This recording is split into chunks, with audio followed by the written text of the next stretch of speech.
আচ্ছা, আসসালামু আলাইকুম সবাইকে। আজকের সেশনে আজকে ক্লাসটা হচ্ছে থার্ড ফ্লোর ফাইবার প্রিপারেশনের ফাইবার রিলেটেড ক্লাস। আমরা গত 25 তারিখে ক্লাসটা নিয়েছি রিটেনের উপরে।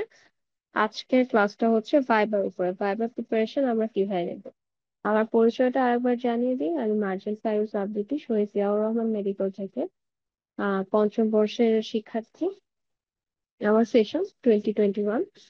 আজকে তোমাদের সাথে আমার ক্লাস হচ্ছে প্যাথোলজির উপরে। লাস্ট মোমেন্টের প্রিপারেশনে অ্যাকচুয়ালি ফাইবার রিলেটেড, প্রফের ফাইবার রিলেটেড কি কি কোয়েশ্চেন আমরা পড়বো, অসপি প্র্যাকটিক্যালে আমরা কি কি জিনিস পড়বো, কিভাবে অ্যান্সার করব, এগুলো নিয়ে আজকে আমার আলোচনা। আচ্ছা, আজকে আমি বলবো খাতা কলম নিয়ে একটু বসতে, কথা আমি অনেক ইম্পর্টেন্ট টপিকস আলোচনা করব যেগুলো ভাইভাতে খুবই আসে। তারপরে হচ্ছে অসফিতে কি কি কোয়েশ্চেন আসে, কি কি ইনস্ট্রুমেন্ট আমাদের দেখাতে বলে, এসব সম্পর্কে আলোচনা করবো। প্র্যাকটিক্যালে আমাদের কি কি অ্যাকচুয়ালি প্র্যাকটিক্যাল লিখতে হয় আর ছবি আঁকতে হয়, এসব ইত্যাদি ব্যাপারে আজকে আমরা আলোচনা করবো। ঠিক আছে? আচ্ছা, তাহলে তোমরা জয়েন করতে থাকো, আমি ক্লাসে শুরু করে দিই। আচ্ছা, ভাইবা প্রিপারেশন প্রফের ক্ষেত্রে ফার্স্টেই আমাদের কোয়েশ্চেন আসে যে কি পড়বো, এত ভাগ সিলেবাস, কয়েকদিন টাইম থাকে। কয়েকদিন টাইমে আসলে যে কয়েকদিন টাইম থাকে ভাইবা প্রিপারেশনের জন্য আসলে অবভিয়াসলি অ্যাডিকুয়েট টাইম থাকে না, তো সব পড়া পসিবল হয় না। তাই ভাইবার জন্য আসলে স্পেসিফিক কিছু কিছু কোয়েশ্চেন, কিছু কিছু ইনফরমেশন আমাদের খুব ভালো করে জানতে হয়। Because এগুলো টিচাররা খুবই বেশি ধরে, আর এগুলো না পারলে টিচাররা অনেক মাইন্ড করে, যার কারণে আমাদের ভাইবাটা খারাপ হয়। ওকে, তাহলে সব মেডিকেলে অ্যাকচুয়ালি ভাইবার জন্য কিছু সেট দেওয়া থাকে।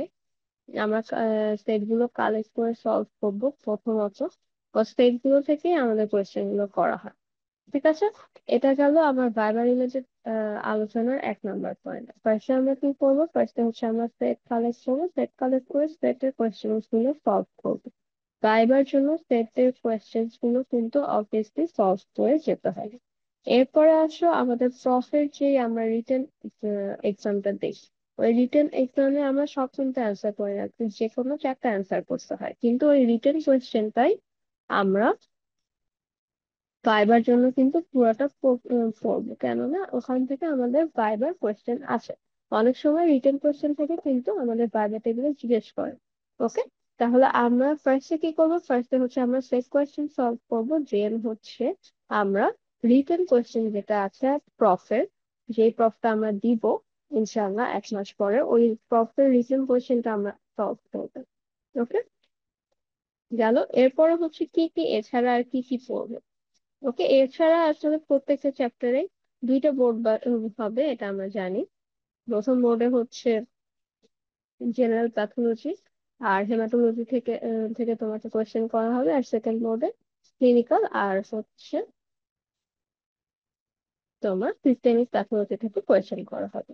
ওকে, আচ্ছা, আজকেও আগের মতো আমরা প্রত্যেকটা সিস্টেম ধরে ধরে I mean general pathology, haematology, clinical pathology আর সিস্টেমিক প্যাথোলজি প্রত্যেকটা আমরা আলাদা আলাদা করে আজকে আলোচনা করব। ওকে, এতদিন আমরা রিটেন বেসড কোয়েশ্চেন আলোচনা করেছি, তখনও আমি কিছু ফাইবার কোয়েশ্চেন বলে দিয়েছি। আজকে আমরা বেসিক্যালি ফাইবার রিলেটেড কোয়েশ্চেন আলোচনা করব। ওকে, ফার্স্টে আসো জেনারেল প্যাথোলজি, এটা তোমাদের ফার্স্ট বোর্ড। ফার্স্ট বোর্ডের ফার্স্ট টপিক থাকবে জেনারেল প্যাথোলজি থেকে। তাই ইমপ্রেশন ক্রিয়েট করার জন্য কিন্তু জেনারেল প্যাথোলজি খুবই খুবই খুবই ইম্পর্টেন্ট। ওকে, তাহলে জেনারেল প্যাথোলজিতে আমরা সেটের পাশাপাশি এক্সট্রা কি করবো, ফাইবার জন্য কি করবো, সেগুলো খুবই ইম্পর্টেন্ট। আমি কিছু কিছু কোয়েশ্চেন আজকে আলোচনা করবো যেগুলো ফাইবারতে খুবই বেশি ধরা হয়, আর এই কোয়েশ্চেন গুলো ফাইবারতে যদি না পারা যায় তাহলে আমাদের ইমপ্রেশন খারাপ হয়, অ্যাজ এ রেজাল্ট আমাদের ফাইবারটাও খারাপ হয়। ওকে, আচ্ছা, তাহলে চলো শুরু করি। জেনারেল প্যাথোলজিতে আমাদের ফার্স্ট এর টপিক হচ্ছে সেল ইনজুরি, আর ফার্স্ট এর কোয়েশ্চেনটাই হচ্ছে সেল ইনজুরি ডেফিনেশন। হ্যাঁ, আমাদের এই ডেফিনেশনটা খুবই ইম্পর্টেন্ট। এই ডেফিনেশনটা আমাদের যারা আমরা বিভিন্ন মেডিকেলে আছি জানি যে আমাদের সেটেও থাকে, এছাড়া এটা ফাইবারতে খুবই বেশি ধরা হয়। ওকে, সেল ইনজুরির ডেফিনেশনটা কিন্তু আমাদের পারফেক্টলি বলতে হবে। আচ্ছা, সেল ইনজুরি কয়টা ডেফিনেশনের কয়টা পার্ট আছে দেখো, আমি যদি ডেফিনেশনটা একটু বলি। ডেফিনেশনটা হচ্ছে অনেকটা এরকম: if the limits of adaptive responses are exceeded or if cells are exposed to damaging insult। তাহলে সেলসটা কিসে এক্সপোজ হচ্ছে? ড্যামেজিং ইনসাল্টের সামনে এক্সপোজ হচ্ছে। কি কি কারণে সেল অ্যাকচুয়ালি ইনজুরি হচ্ছে? মেইনলি তিনটা কারণে: হয় ড্যামেজিং ইনসাল্টের কাছে এক্সপোজ হচ্ছে, অথবা ক্রিটিক্যাল বা এসেনশিয়াল যে নিউট্রিয়েন্টস গুলো আছে ওই নিউট্রিয়েন্টস গুলো থেকে ডেপ্রাইভ হচ্ছে, অথবা মিউটেশনের কারণে তারা তাদের ন্যাচারাল যেই ক্যারেক্টারিস্টিক সেটা থেকে কম্প্রোমাইজ হচ্ছে। এই তিনটা কারণে মেইনলি সেল কি করতেছে, তার এসেনশিয়াল যে সেলুলার ফাংশন, সেলুলার স্ট্রাকচার এবং সেলুলার যে সিকোয়েন্স ছিল সেটা তোমার ডেপ্রাইভ হচ্ছে। এর কারণে সিকোয়েন্স অফ ইভেন্টস ফলোস। কয়েকটা প্রসেসের মাধ্যমে এই সেলটা ইনজুরি হয়, ওই প্রসেস গুলোকে একসাথে বলা হচ্ছে সিকোয়েন্স অফ ইভেন্ট। ওকে, তাহলে এই তিনটা তোমার ক্যারেক্টারিস্টিকের কারণে যখন সেলের নর্মাল নর্মাল কার্যকলাপ এবং তার ক্যারেক্টারিস্টিকটা ডেভিয়েটেড হয়, তখন আমরা সেটাকে বলবো সেল ইনজুরি। ওকে, আমি জাস্ট তোমাদেরকে বোঝানোর জন্য এটা বললাম, কিন্তু তোমাদের যে ডেফিনেশনটা তোমরা বলবা, এই ডেফিনেশনটা কিন্তু অ্যাপ্রোপ্রিয়েটলি বলতে হবে। আচ্ছা, আচ্ছা, এবার সেল ইনজুরি ডেফিনেশন গেল, এবার কি? এবার হচ্ছে ক্লাসিফিকেশন। ক্লাসিফিকেশনটা হচ্ছে কিন্তু ধরা হয় আমাদের মরফোলজিক্যাল ফ্যাক্টর যদি আমি একটু বলি, রিভার্সিবল আর হচ্ছে ইরিভার্সিবল। এখন রিভার্সিবল এর মধ্যে কি কি পড়ে আর ইরিভার্সিবল এর মধ্যে কি কি পড়ে আমাদের কিন্তু জানতে হবে। ওকে, আর একটা কোয়েশ্চেন খুবই আসে আমাদের ফাইবাতে, ওটা হচ্ছে সেলুলার কি রেসপন্স থাকে একটা ইনজুরি হলে, ওই সেলটার রেসপন্স কি কি থাকে? ঠিক আছে, বা একটা সেলের ইনজুরি হলে ওই ইনজুরির কনসিকুয়েন্স কি? এই ধরনের কোয়েশ্চেন কিন্তু আমাদের ভাইভাতে জিজ্ঞেস করা হয়। তাহলে সেল ইনজুরি হলে এটার কনসিকুয়েন্স কি? যদি মোটা দাগে বলি তাহলে হচ্ছে কয়েকটা কনসিকুয়েন্স আছে। একটা হচ্ছে সেল প্রথমে অ্যাডাপ্টেশন করবে, অ্যাডাপ্টেশন ফেল হলে সেল ইনজুরি হবে। সেল ইনজুরি হওয়ার কারণে কি কি হতে পারে? ইন্টারসেলুলার অ্যাকুমুলেশন হতে পারে, প্যাথোলজিক্যাল ক্লাসিফিকেশন হতে পারে, লাস্টলি সেলুলার এজিং হতে পারে। ওকে, আচ্ছা, তো এখানে আরেকটা কোয়েশ্চেন আছে, সেলুলার অ্যাডাপ্টেশন কি? এতদিনের আগে তোমরা এই কোয়েশ্চেনের অ্যান্সার জানো, আমার আলাদা করে বলতে হবে না, জাস্ট বললাম এই কোয়েশ্চেনে কিন্তু আসবে। ওকে, আচ্ছা, এতটুকু আশা করি কারো কোনো প্রবলেম নেই। আরেকটা কোয়েশ্চেন আমাদের ভাইভাতে কম বেশি জিজ্ঞেস করা হয়, ওটা হচ্ছে সেল ইনজুরির মেকানিজম কি কি? মানে কি কি প্রসেসে তোমার সেলটা ইনজুরি হতে পারে। প্রথম কজ যেটা, সেটা হচ্ছে এটিপি ডিপ্লেশন। এটিপি যখন কমে যায় তখন কিন্তু যে আমাদের অক্সিডেটিভ ফসফোরাইলেশন যেটা আছে সেটা হচ্ছে কমে যায়, যার কারণে কি হবে? তোমার কয়েকটা জিনিস হবে: সোডিয়াম পাম্পের যে মেকানিজম আছে সেটা কমে যাবে, অ্যানারোবিক গ্লাইকোলাইসিসটা বেড়ে যাবে, আর হচ্ছে রাইবোসোম যেটা ছিল সেটা হচ্ছে ডিট্যাচ হবে। রাইবোসোমের কাজ কি আমরা জানি? Protein synthesis. তাহলে রাইবোসোম যদি ডিট্যাচ হয়ে যায় তাহলে আমাদের কি হবে? প্রোটিন সিনথেসিসটা কমে যাবে। আর সবচেয়ে ইম্পর্টেন্ট যেটা, সেটা হচ্ছে অ্যানারোবিক গ্লাইকোলাইসিস হবে।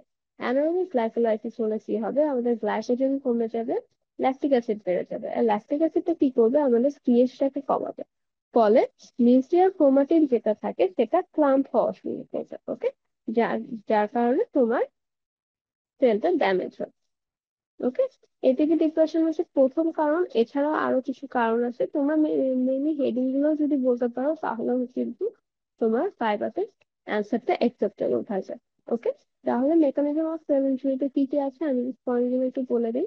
এটিপি ডিপ্রেশনের কারণে হতে পারে, মাইটোকন্ড্রিয়াল ড্যামেজের কারণে হতে পারে, মেমব্রেন ড্যামেজের কারণে হতে পারে, ড্যামেজ টু দ্য ডিএনএ এর কারণে হতে পারে, অক্সিডেটিভ স্ট্রেস মানে অক্সিডেটিভ যেই ফসফোরাইলেশন আছে সেটার কারণে হতে পারে, দেন হচ্ছে ক্যালসিয়াম হোমিওস্টেসিসে যদি ডিস্টারবেন্স হয় তাহলে কিন্তু আমাদের সেল ইনজুরি হতে পারে। ক্লিয়ার? তাহলে আমরা সেল ইনজুরির মেকানিজম গুলো একটু পড়ব। আচ্ছা, এরপরে আমি এর আগেও রিজনে এই কোয়েশ্চেনটা বলেছি, তোমাদের যদি কোনো কোয়েশ্চেন থাকে তাহলে তোমরা বলবা। ওকে, আমি অ্যান্সার দেওয়ার চেষ্টা করবো, আর তোমরা রেসপন্স করবে, তাহলে আমি বুঝতে পারবো যে তোমরা ক্লাসটা বুঝতেছো। ওকে, আচ্ছা, নেক্সট এরপরে আছে ফ্রি রেডিকাল। ফ্রি রেডিকাল কাকে বলে এটা আমি রিটেনের জন্য বলেছিলাম, এটা কিন্তু আমাদের ফাইবার জন্য ইম্পর্টেন্ট। ওকে, তাহলে ফ্রি রেডিকালস এর ডেফিনেশনটা কিন্তু জিজ্ঞেস করা হয় ফাইবার। এরপর জিজ্ঞেস করা হয় পিরিয়ডিকলস এর টাইপ। পিরিয়ডিকলস তিন ধরনের, একটা হচ্ছে অক্সিজেন ডেরাইভ, কার্বন ডেরাইভ আর নাইট্রোজেন ডেরাইভ। এখানে কিন্তু আমাদেরকে এক্সাম্পল জিজ্ঞেস করা হয়, আমরা প্রত্যেকটা টাইপের এক্সাম্পল শিখবো। ওকে। আচ্ছা, এরপরে আসো পিরিয়ডিকলস এর সোর্স। পিরিয়ডিকলস গুলো আমরা কোথা থেকে বডিতে পেয়ে থাকি। ওকে। এই সোর্স গুলো কিন্তু আমাদের পড়তে হবে। তোমরা যে সেডিং গুলো উম, বললেই কিন্তু মোর দ্যান এনাফ। তাহলে তোমরা পিরিয়ডিকলস এর সোর্সের নামগুলো একটু পড়ে ফেলবে। ওকে। এবার আর একটা কোয়েশ্চেন আছে, সেটা হচ্ছে পিরিয়ডিকলস কিভাবে রিমুভ করা যায়। ওকে।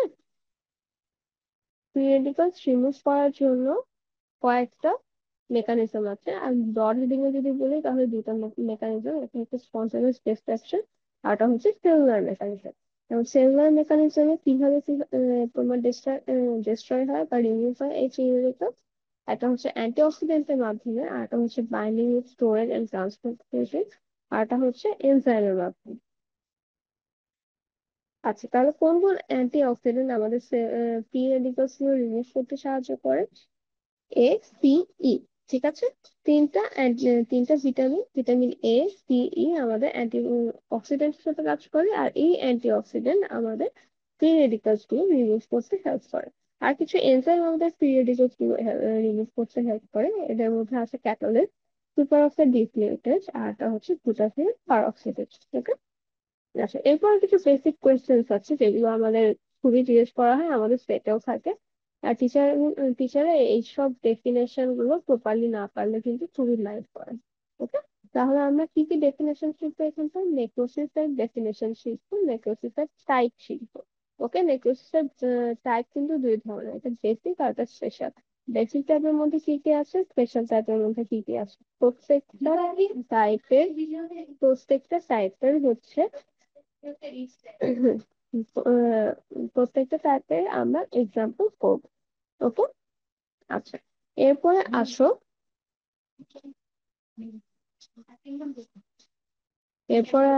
এই যে নেক্রোসিটি যে চেঞ্জ হয়, মর্ফোলজিক্যাল কি কি চেঞ্জ হয়?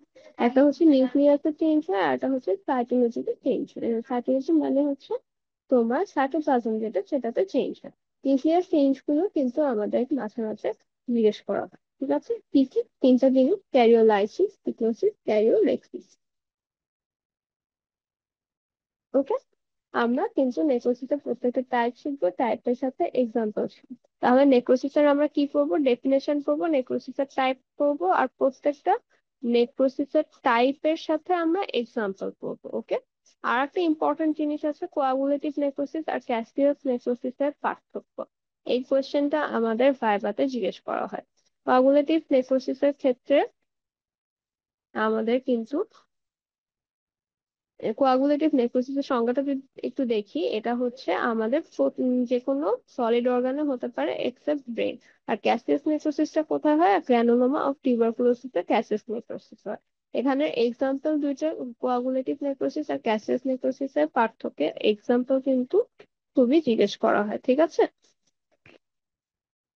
আর কোয়াগুলেটিভ নেক্রোসিসটা কিন্তু বেসিক টাইপ অফ নেক্রোসিস, আর ক্যাসিয়াস নেক্রোসিসটা কিন্তু কোয়াগুলেটিভ নেক্রোসিসের একটা টাইপ। ওকে। এই দুইটা যেন ভুল না হয়। তারপর হচ্ছে অ্যাপোপ্টোসিসের ডেফিনেশন দরকার হবে। অ্যাপোপ্টোসিসের কজ খুব একটা আসে না, কিন্তু ডেফিনেশনটা আসে। ডেফিনেশনটা তোমাদেরকে পড়ে পড়ে ফেলতে হবে। ওকে। আচ্ছা, এবার আরেকটা ডিফারেন্স আসে নেক্রোসিস আর অ্যাপোপ্টোসিসের মধ্যে। ডিফারেন্স কি, এটা কিন্তু জিজ্ঞেস করে। নেক্রোসিস আর অ্যাপোপ্টোসিসের ক্ষেত্রে দুইটারই ডেফিনেশনটা যেমন ইম্পর্টেন্ট, এটার ডিফারেন্সটাও কিন্তু অনেক ইম্পর্টেন্ট। এই কোয়েশ্চেনটা কিন্তু করা হয়। হ্যাঁ, এখানে আরেকটা জিনিস করা হয়, কোনটাতে সেল সাইজ কেমন হয়, নেক্রোসিসের সেল সাইজ কেমন হয়, অ্যাপোপ্টোসিসের সেল সাইজ কেমন হয়। নেক্রোসিসে কিন্তু অলওয়েজ সেলটা সোয়েলিং হবে। ওকে। আর অ্যাপোপ্টোসিস যেটা, সেটাতে সেলটা শ্রিঙ্কেজ হবে। এই দুইটার ডিফারেন্স একটু মনে রাখতে হবে আমাদের। আর একটা কোয়েশ্চেন আসে, ডিফারেন্স তোমাদের ভাইভায় জিজ্ঞেস করা হয়, ক্যাসিয়াস নেক্রোসিস আর লিকুইফ্যাক্টিভ নেক্রোসিসের ডিফারেন্সটা কি? ওকে।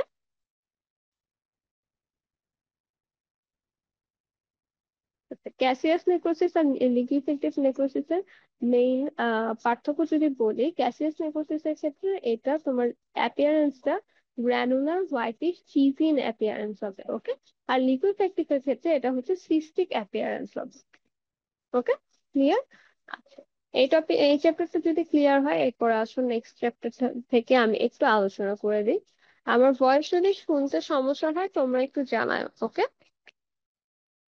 আচ্ছা, সেলুলার অ্যাডাপ্টেশনের ডেফিনেশন, এগুলো মেইনলি তোমার রিটেন যখন পড়বা, রিটেনের ম্যাক্সিমাম কোশ্চেনই কিন্তু আমাদের পাইবার জন্য পড়তে হবে, ওকে।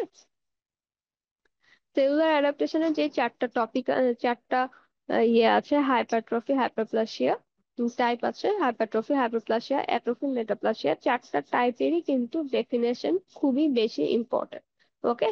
আচ্ছা, এরপর আসো হাইপারট্রফিতে আসি। ফার্স্টে হাইপারট্রফির ডেফিনেশন তো অবভিয়াসলি পড়বা, এরপরের সাথে কি পড়বা, সাইট, কোথায় আমাদের হাইপারট্রফি হয় আর কোথায় আমাদের হাইপারপ্লাসিয়া হয়, ওকে। হাইপারট্রফি হয় কিন্তু আমাদের কার্ডিয়াক মাসেলে আর স্কেলেটাল মাসেলে। আবার হাইপারট্রফি কয় ধরনের, দুই ধরনের, একটা ফিজিওলজিক্যাল হাইপারট্রফি আর একটা হচ্ছে প্যাথোলজিক্যাল হাইপারট্রফি। দুই ধরনের হাইপারট্রফিরই কিন্তু আমাদের এক্সাম্পল গুলো পড়তে হবে। প্যাথোলজিক্যাল হাইপারট্রফিতে কি কি আছে, কার্ডিয়াক মাসেল হাইপারট্রফি হচ্ছে তোমার প্যাথোলজিক্যাল, আর স্কেলেটাল মাসেলের হাইপারট্রফি ডিউ টু এক্সারসাইজ, এটা হচ্ছে ফিজিওলজিক্যাল। এছাড়াও ইউটেরাস এর hypertrophy of uterus, hypertrophy of breast, ব্রেস্টের ক্ষেত্রে যখন ল্যাকটেশনের সময় তোমার হাইপারট্রফি অফ ব্রেস্ট হয়, যেটা ফিজিওলজিক্যাল কন্ডিশন। প্রেগনেন্সির সময় ইউটেরাসের হাইপারট্রফি হচ্ছে এটা ফিজিওলজিক্যাল কন্ডিশন, ওকে। এখন আসো হাইপারপ্লাসিয়া, হাইপারট্রফি গেল আর হাইপারপ্লাসিয়া। হাইপারপ্লাসিয়া কি, এখানে হচ্ছে তোমার সেল সাইজটা ইনক্রিজ হবে। এখানেও সেম কথা, হাইপারপ্লাসিয়ার টাইপ দুই ধরনের, ফিজিওলজিক্যাল, প্যাথোলজিক্যাল। হাইপারপ্লাসিয়া কোথায় কোথায় হয়, মেইনলি এন্ডোমেট্রিয়াম, ব্রেস্ট, প্রোস্টেটে হয়। তোমার ফিজিওলজিক্যাল এর এক্সাম্পল কি কি, প্যাথোলজিক্যাল এর এক্সাম্পল কি কি। হাইপারপ্লাসিয়াতে এক্সট্রা করে আরেকটা জিনিস আমাদের পড়তে হয়, এটা হচ্ছে হাইপারপ্লাসিয়ার মেকানিজম। এটা অনেক সময় রিটেনেও আসে, এটা কিন্তু আমাদের ভাইভাতেও জিজ্ঞেস করা হয়, ঠিক আছে। হাইপারপ্লাসিয়াতে মেইনলি যেটা হয় সেটা হচ্ছে তোমার গ্রোথ ফ্যাক্টরটা ইনক্রিজ হয়। গ্রোথ ফ্যাক্টরটা ইনক্রিজ হলে কি হয়, ট্রান্সক্রিপশন ফ্যাক্টর যেটা, সেটা প্রোডাকশন বেড়ে যায়। ট্রান্সক্রিপশন ফ্যাক্টর যখন বেড়ে যায় তখন হচ্ছে ওই সেলুলার জিনের ট্রান্সক্রিপশনটা বেড়ে যাচ্ছে। ওই স্পেসিফিক সেলুলার জিনের যখন ট্রান্সক্রিপশনটা বেড়ে যাচ্ছে তখন কি হচ্ছে, নাম্বার অফ সেলটা ইনক্রিজ হচ্ছে। যার কারণে তোমার যে হাইপারপ্লাসিয়ার সংজ্ঞা, increase in the number of cell of an organ, সেটা তখন হচ্ছে, মানে কি একটা টিস্যুর সেলুলার নাম্বারটা বেড়ে যাচ্ছে, যার কারণে আমাদের হাইপারপ্লাসিয়া হচ্ছে। মেকানিজমটা ক্লিয়ার? মেকানিজমটা যদি আমি আবার একটু রিক্যাপ করি, গ্রোথ ফ্যাক্টর বেড়ে যাচ্ছে, গ্রোথ ফ্যাক্টর বাড়ার কারণে ট্রান্সক্রিপশন ফ্যাক্টর বেড়ে যাচ্ছে, ট্রান্সক্রিপশন ফ্যাক্টর বাড়ার কারণে ট্রান্সক্রিপশনটা বেশি হচ্ছে। ট্রান্সক্রিপশন যদি একটা সেলুলার জিনের, একটা স্পেসিফিক সেলুলার জিনের বেশি হয়, তখন ওই সেলের নাম্বারটা বেড়ে যাচ্ছে। এই নাম্বার বাড়াটাকে কি বলা হচ্ছে, হাইপারপ্লাসিয়া, ওকে। আশা করি ক্লিয়ার। এরপরে আমাদের হাইপারপ্লাসিয়া হাইপারট্রফির পার্থক্য, খুবই ইম্পর্টেন্ট, এটা কিন্তু আমাদের ভাইভাতে খুবই জিজ্ঞেস করা হয়। আরেকটা জিনিস জিজ্ঞেস করা হয়, হাইপারপ্লাসিয়া আর নিওপ্লাসিয়ার ডিফারেন্স। হ্যাঁ, এই দুইটা ডিফারেন্সই কিন্তু তোমাদেরকে খুব ভালো করে পড়তে হবে। এরপরে আসো অ্যাট্রফি। অ্যাট্রফির ডেফিনেশনটা কি, অ্যাট্রফির ডেফিনেশনটা হচ্ছে, অ্যাট্রফির ক্ষেত্রে কি হয়, এখানে তোমার রিডাকশন হবে সাইজ আর নাম্বার বোথ। হ্যাঁ, হাইপার প্লাসিয়াতে হচ্ছে আমাদের নাম্বারটা ইনক্রিজ হয়, হাইপারট্রফিতে আমাদের সাইজটা ইনক্রিজ হয়। অ্যাট্রফিতে কি হয়, আমাদের সাইজটাও ডিক্রিজ হচ্ছে, নাম্বারও ডিক্রিজ হচ্ছে, ওকে। সেলের সাইজ, সেলের নাম্বার দুইটাই ডিক্রিজ হচ্ছে। এখানেও সেম টাইপের ক্ষেত্রে ফিজিওলজিক্যাল, প্যাথোলজিক্যাল, ফিজিওলজিক্যাল এর এক্সাম্পল, প্যাথোলজিক্যাল এর এক্সাম্পলটা পড়তে হবে, ওকে। আচ্ছা, এখানে আরো কিছু জিনিস পড়তে হবে, যে অ্যাট্রফির কজ, ওকে। অ্যাট্রফির কজ গুলোর মধ্যে অনেকগুলো কজ আছে। এখানে যেটা পড়তে হবে, ডিজিউস অ্যাট্রফি কাকে বলে, ডিনার্ভেশন অ্যাট্রফি কাকে বলে।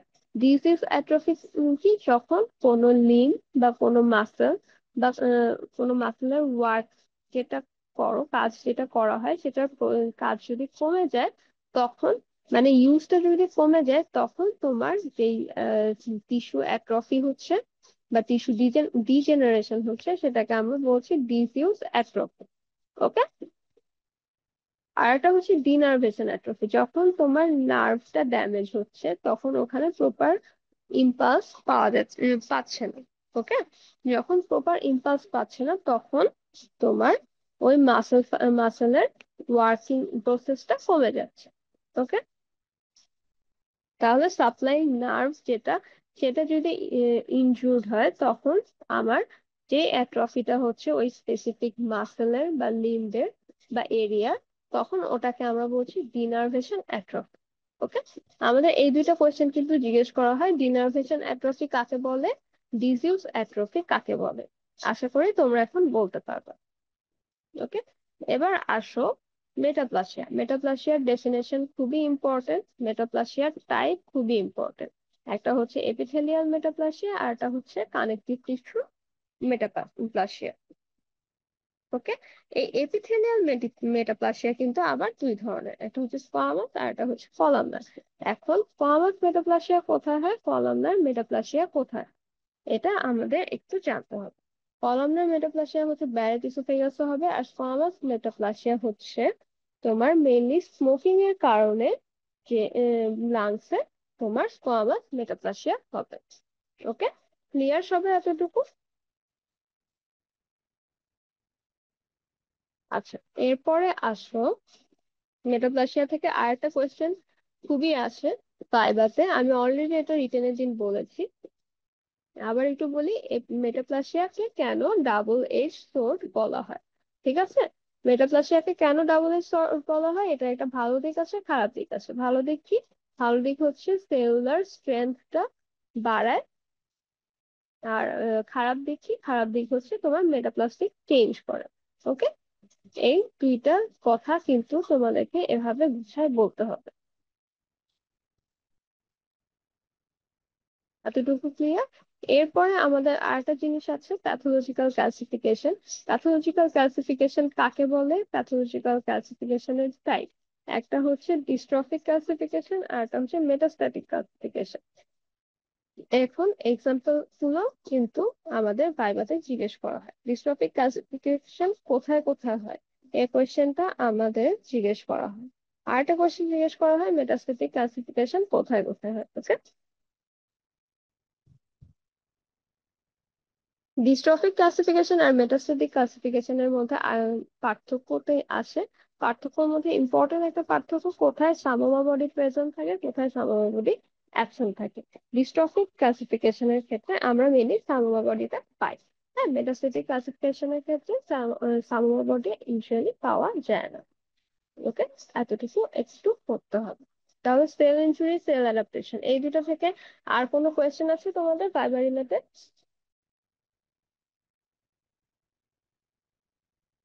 আচ্ছা, কোয়েশ্চেন যদি না থাকে তাহলে আমি ইনফ্লামেশন থেকে একটু আলোচনা করি।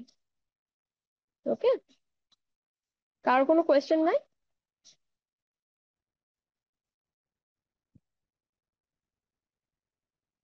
আচ্ছা, কোয়েশ্চেন না থাকলে আমি ইনফ্লামেশন টপিকটা একটু আলোচনা করি। ইনফ্লামেশন টপিকটা একটু বড়, এখান থেকে কিন্তু বারবার অনেক কোয়েশ্চেন আসে। প্রথম কোয়েশ্চেনটাই হচ্ছে ইনফ্লামেশনের ডেফিনেশন, এইটা কিন্তু প্রপারলি বলতে হবে, এটা কিন্তু খুবই ইম্পর্টেন্ট। ভাইবাতে তোমার এই কোয়েশ্চেন গুলো কিন্তু জিজ্ঞেস করা হয়। ওকে। আচ্ছা, ইনফ্লামেশন থেকে আরো কিছু কোয়েশ্চেন আসে, যেমন ইনফ্লামেশনের বেনিফিশিয়াল ইফেক্ট কি, হার্মফুল ইফেক্ট কি। হ্যাঁ, এই কোয়েশ্চেনটা কিন্তু আসে। তারপরে হচ্ছে ইনফ্লামেশনের মেজর কম্পোনেন্ট কি কি। ইনফ্লামেশনের মেজর কম্পোনেন্ট কিন্তু দুইটা, একটা হচ্ছে সেলুলার কম্পোনেন্ট আর একটা হচ্ছে ভাস্কুলার কম্পোনেন্ট। সেলুলার কম্পোনেন্টের মধ্যে কি কি সেল আছে আর ভাস্কুলার কম্পোনেন্টের মধ্যে কি কি কম্পোনেন্ট আছে, এগুলো তোমাদেরকে পড়তে হবে।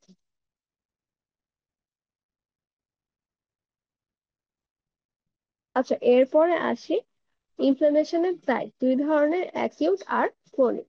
ওকে। অ্যাকিউটে কি কি সেল আমাদের থাকে, ক্রনিকে কি কি সেল থাকে, এগুলো কিন্তু আমাদের জিজ্ঞেস করা হয়। ওকে। কার্ডিনাল ফিচার অ্যাকিউট ইনফ্লামেশনের খুবই খুবই খুবই ইম্পর্টেন্ট। কার্ডিনাল ফিচার গুলো কিন্তু আমাদের এক্সপ্লেইন করতে বলে। রুবর বলতে কি বুঝো, ক্যালর বলতে কি বুঝো, ডলার বলতে কি বুঝো, আমি এটা গত ক্লাসে অলরেডি আলোচনা করেছি। তোমরা একটু গত ক্লাসের ভিডিওটা দেখে নিবা। ওকে, আমি আর এখানে আলোচনা করছি না। প্যাথোজেনেসিসটা কিন্তু ইম্পর্টেন্ট।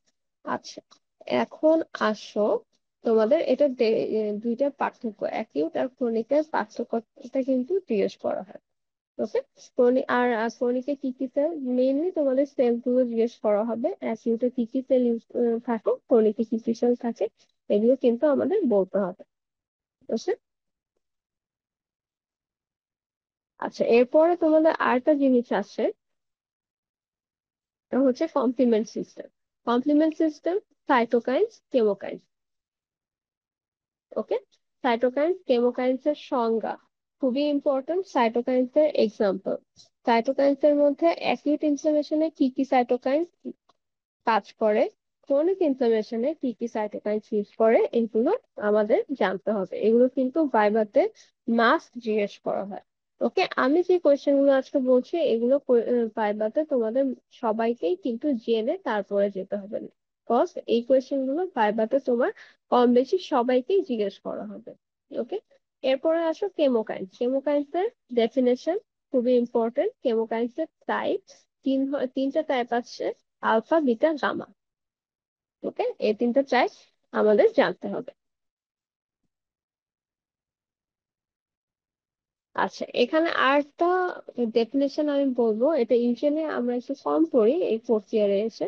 কেমোট্যাক্সিসের ডেফিনেশনটা আমরা একটু পড়ে যাব। ওকে,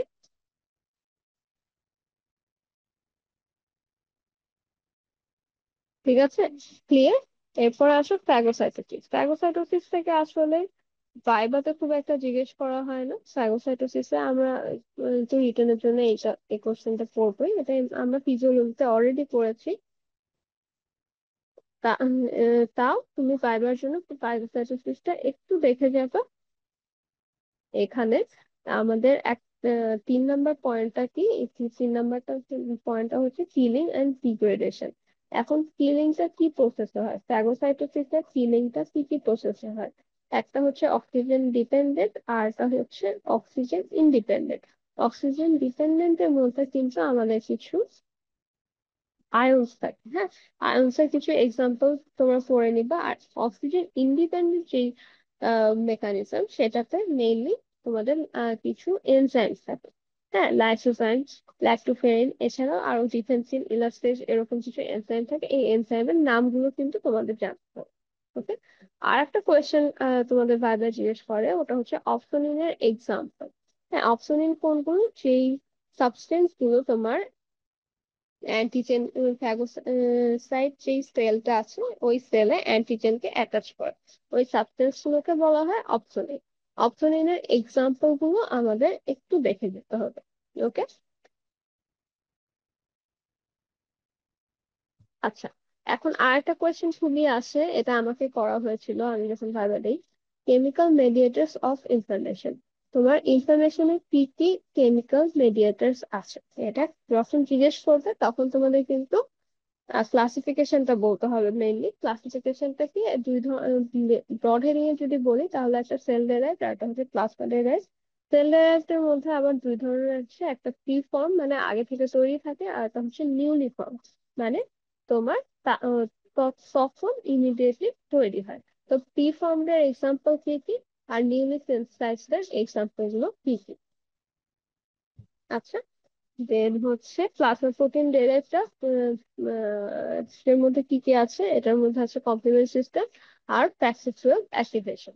ওকে, কমপ্লিমেন্ট সিস্টেমের মধ্যে কি কি কমপ্লিমেন্ট আছে এগুলো কিন্তু জিজ্ঞেস করা হয়। ওকে, এরপরে এখানে আরেকটা কোয়েশ্চেন করা হবে, মেমব্রেন অ্যাটাক কমপ্লেক্স কোনগুলো? P5D থেকে 9 পর্যন্ত কমপ্লিমেন্ট গুলোকে মেমব্রেন অ্যাটাক কমপ্লেক্স বলা হয়। ওকে,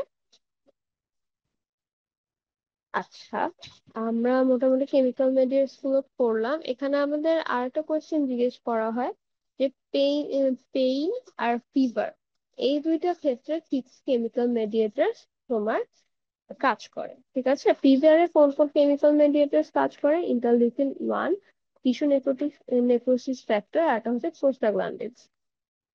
পেইনেও কিন্তু আমাদের প্রোস্টাগ্ল্যান্ডিনস আর ব্রাডিকাইনিন ইউজ হয়। ওকে। আরেকটা জিনিস জিজ্ঞেস করা হয় যে ভেসোডাইলেশনে কোন কোন কেমিক্যাল মিডিয়েটেড কাজ করে।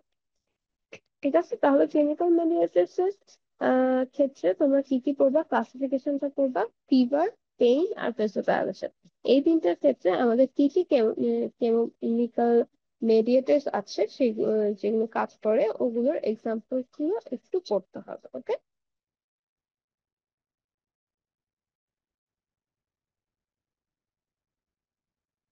এতটুকু ক্লিয়ার? এতটুকু কারো কোনো কোয়েশ্চেন আছে?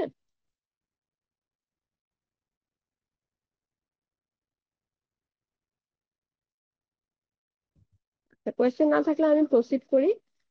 আমাদের আরো দুটো এক্সাম্পল, দুটো ডেফিনেশন আমি বলবো, পড়তে হবে। এটা হচ্ছে এক্সুডেটরি আর ট্রান্সুডেটরি। ঠিক আছে, কোনটা হচ্ছে ইনফ্লামেটরি ফ্লুইড থাকে, এক্সুডেটে তোমার ইনফ্লামেটরি ফ্লুইড থাকে, আর ট্রান্সুডেটে কিন্তু ইনফ্লামেটরি ফ্লুইড থাকে না।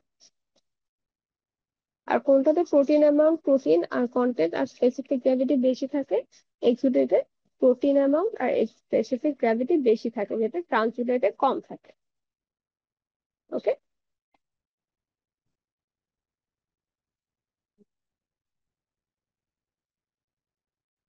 আচ্ছা, এখন আরেকটা জিনিস টিস্যু রিপেয়ার থেকে আমি বলবো। টিস্যু রিপেয়ার থেকে খুব কমই কোয়েশ্চেন আছে, যেগুলো আছে সেগুলো খুবই ইম্পর্টেন্ট। গ্রানুলেশন টিস্যুর ডেফিনেশন আছে, যেটা তোমাদের রিটেনে অলরেডি পড়া হয়, এটা ভাইভাতে ইম্পর্টেন্ট। আর কি কি ফ্যাক্টরস আছে উন্ড হিলিং এর, ফ্যাক্টরস গুলো কি কি, লোকাল আর হচ্ছে সিস্টেমিক, দুইটাই কিন্তু ইম্পর্টেন্ট। ওকে। আচ্ছা, তাহলে এখান থেকে আরো দুটো কোয়েশ্চেন আছে। ডায়াবেটিস ম্যালাইটাসের কারণে কেন টিস্যু হিলিং হয়? তারপরে আর একটা আসে হচ্ছে অ্যানিমিয়া, না, কোয়েশ্চেনটা একটু ভুল বলেছি। ডায়াবেটিস ম্যালাইটাসের কারণে কেন তোমার টিস্যু হিলিং হিলিং ডিলেইড হয়, আর অ্যানিমিয়ার কারণে কেন টিস্যু হিলিং ডিলেইড হয়। ওকে, এই দুইটা কোয়েশ্চেন কিন্তু তোমাদের আসে। এই দুইটা কোয়েশ্চেন তোমরা অ্যান্সার গুলো কিন্তু রেডি করে ফেলবে। ওকে। আচ্ছা, অ্যানিমিয়াতে কেন কম হয়? অ্যানিমিয়াতে তোমার অক্সিজেন টা তোমার সাপ্লাই প্রপারলি হয় না। কেন প্রপারলি হয় না? বিকজ হিমোগ্লোবিন কমে যায়। হিমোগ্লোবিনের কাজ কি? অক্সিজেন সাপ্লাই করা। যেহেতু টিস্যুতে প্রপারলি অক্সিজেন সাপ্লাই হয় না, ফলে হিলিং প্রসেসটা ডিলেড হয়। ওকে। আর ডায়াবেটিস মেলাইটাসের হচ্ছে তোমার কয়েকটা ফ্যাক্টর কাজ করে, যেমন ইমিউন সিস্টেম টা ডিসফাংশন থাকে, তারপর সেলুলার ফাংশন প্রপারলি করতে পারে না, সার্কুলেশনটা প্রপারলি হয় না, ফলে কি হয়, তোমার যে নিউট্রিশনটা সেটা প্রপারলি সেলে সাপ্লাই হয় না, যার কারণে কি হয়, আমাদের উন্ড হিলিংটা ডিলেড হয়। ওকে, এই দুটো কোয়েশ্চেন, ডায়াবেটিস মেলাইটাস আর অ্যানিমিয়াতে কেন উন্ড হিলিংটা ডিলেড হয়, এটা কিন্তু খুবই ইম্পর্টেন্ট দুইটা কোয়েশ্চেন। এই দুইটা কোয়েশ্চেনের অ্যান্সার কিন্তু তোমাদের জানা থাকতে হবে। ওকে, এরপরে আসো, তোমাদের রিটেন কোয়েশ্চেনেরই কিছু পার্ট এখানে আলোচনা করব। ইডেমা কাকে বলে, ইডেমা টাইপ, এটা তোমরা রিটেনের জন্য পড়বা। এটা কিন্তু রিটেনের জন্য খুবই ইম্পর্টেন্ট। ওকে। ইডেমার মধ্যে আর একটা কোয়েশ্চেন আসে, যেটা বারবার জিজ্ঞেস করা হয় যে সাইক্লিক্যাল ইডেমা কাকে বলে। ঠিক আছে, সাইক্লিক্যাল ইডেমা হচ্ছে তোমার মেনস্ট্রুয়াল সাইকেলের সময় ওমেনদের ক্ষেত্রে অনেক সময় যে ইডেমাটা ডেভেলপ করে সেটাকে বলা হচ্ছে সাইক্লিক্যাল ইডেমা। ঠিক আছে, এটা আফটার মেনস্ট্রুয়েশন এটা অটোমেটিকলি ঠিক হয়ে যায়। ঠিক আছে, আমি ধারণা দিয়ে দিলাম, তোমরা প্রপারলি একটা ডেফিনেশন পড়ে নিবা। হ্যাঁ, তাহলে ইডেমা থেকে ভাইভাতে ইম্পর্টেন্ট একটা কোয়েশ্চেন কি, সাইক্লিক্যাল ইডেমা কাকে বলে, এটা কখন হয়, এটা কাদের হয়, এটা হচ্ছে মেনস্ট্রুয়েটিং উইমেনদের হয় মেনস্ট্রুয়েশনের সময়, এটা আফটার মেনস্ট্রুয়েশন অটো ফিক্স হয়ে যায়।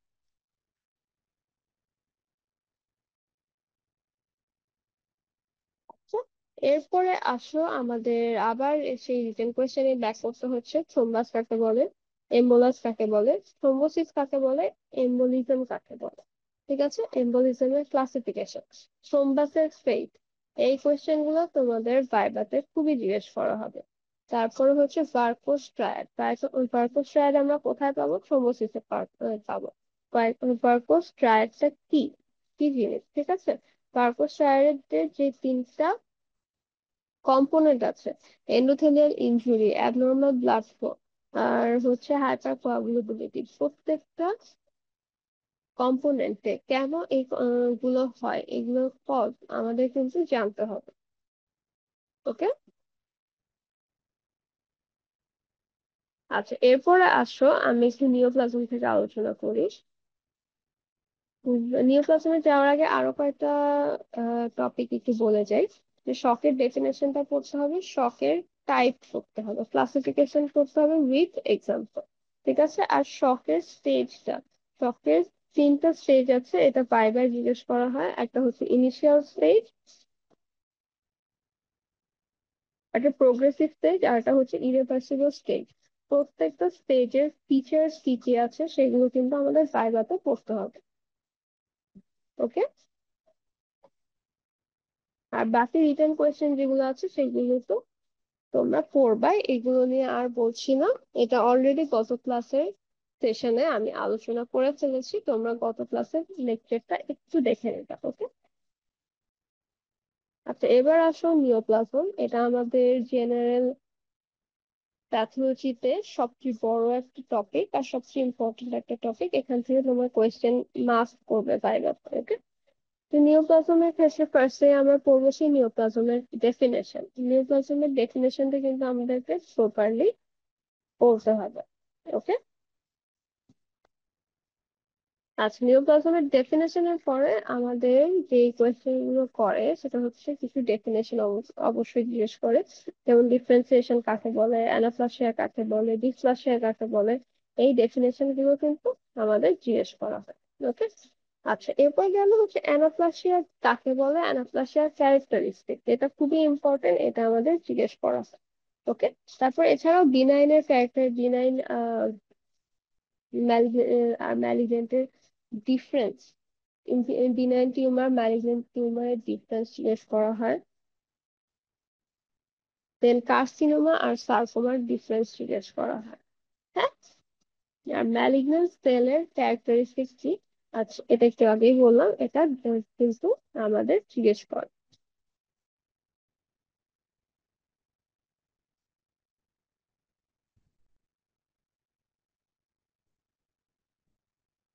আচ্ছা, কার্সিনোমা কোন সেলে হয়, মানে কোন টিস্যুতে কার্সিনোমা হবে আর কোন টিস্যুতে সার্কোমা হবে, এটা কিন্তু খুবই ইম্পর্টেন্ট, এটা তোমার জিজ্ঞেস করা হয়। ওকে, আর লোকালি ম্যালিগন্যান্ট টিউমারের এক্সাম্পল, এইটা একটু কঠিন হলেও এই কোয়েশ্চেনটা কিন্তু তোমাদের ভাইভাতে জিজ্ঞেস করা হয়, এই কোয়েশ্চেনটার অ্যান্সার তোমরা পড়ে ফেলবা।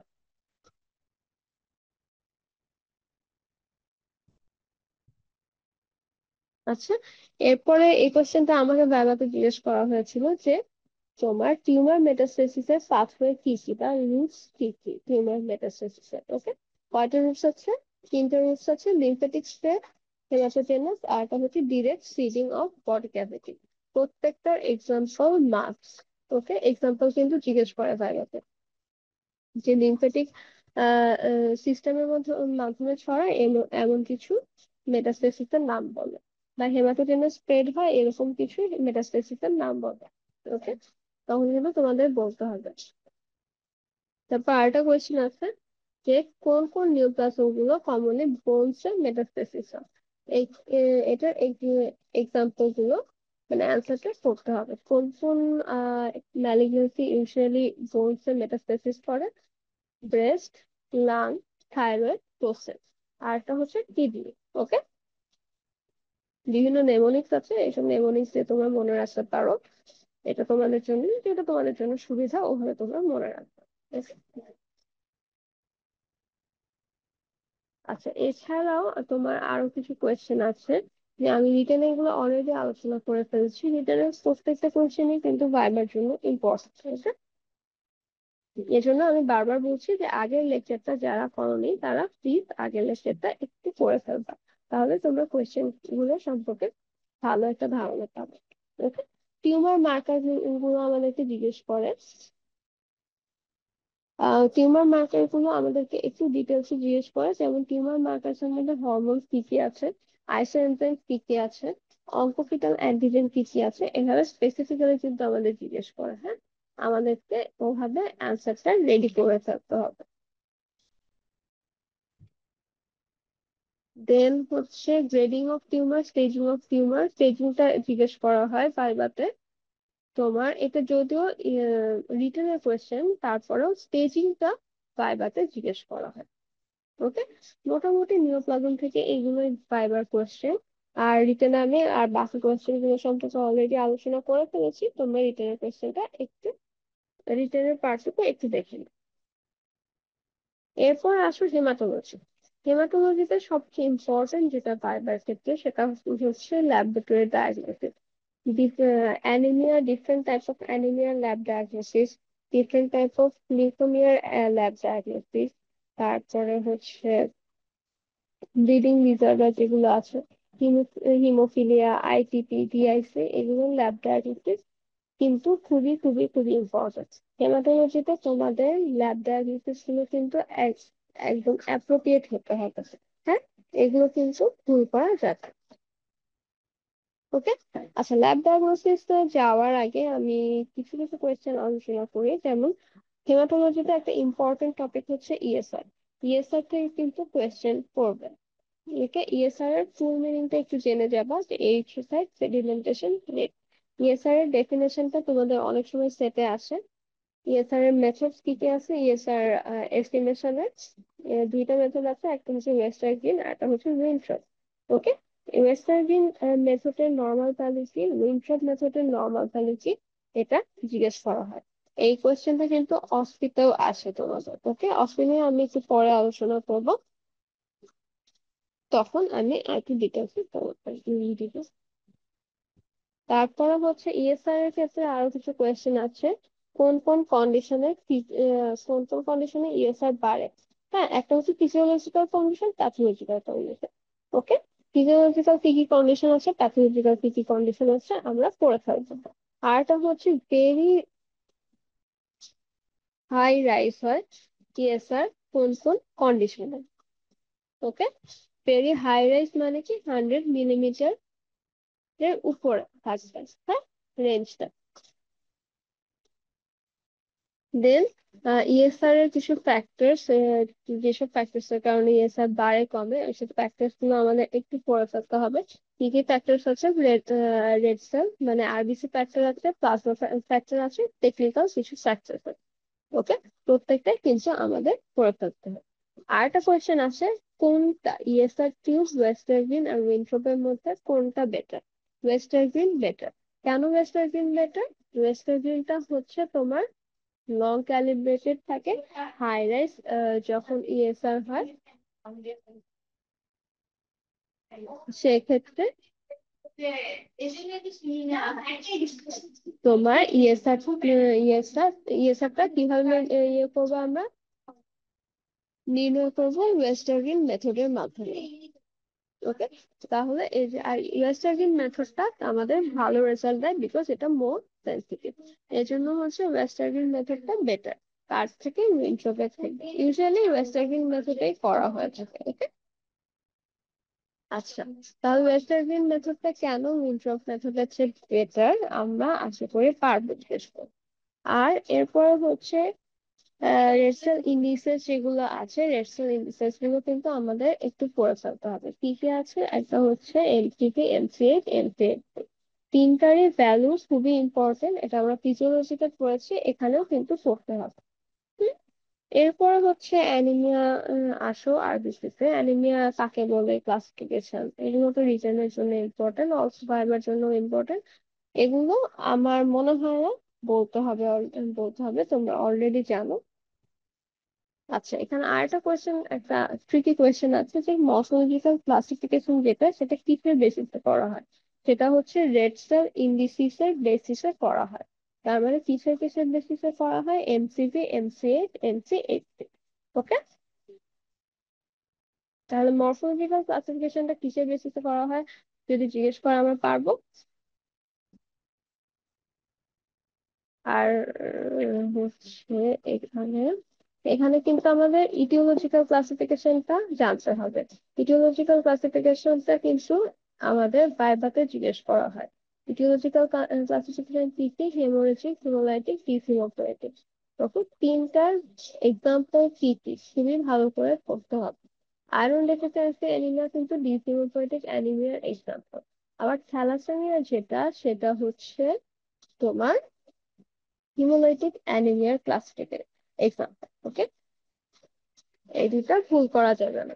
যে থ্যালাসেমিয়া কোন টাইপের ইটিওলজিক্যালের ক্ষেত্রে তোমার থ্যালাসেমিয়া কোন টাইপের অ্যানিমিয়া আর আয়রন ডেফিসিয়েন্সি অ্যানিমিয়া কোন টাইপের অ্যানিমিয়া, এই দুইটা কোয়েশ্চেন খুবই জিজ্ঞেস করা হয়।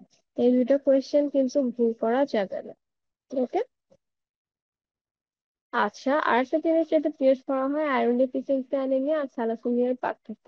এখানে দুইটা পার্থক্য জিজ্ঞেস করা হয়। তোমাকে নর্মালি বলতে পারে যে আয়রন ডেফিসিয়েন্সি অ্যানিমিয়ার হচ্ছে থ্যালাসেমিয়ার পার্থক্য বলো, তখন তুমি যদি আহ, যেমন ইনভেস্টিগেশনের উপর বেসিস করে বলো তাহলেও হবে, টিডিএস এর উপরে বেসিস করে বলো তাহলেও হবে, সমস্যা নেই।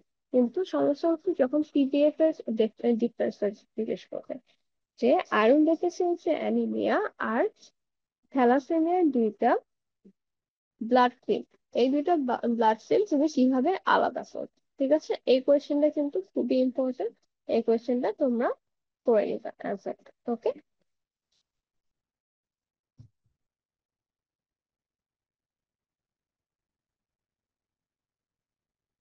আচ্ছা, এতটুকু থেকে কারো কোনো কোয়েশ্চেন আছে?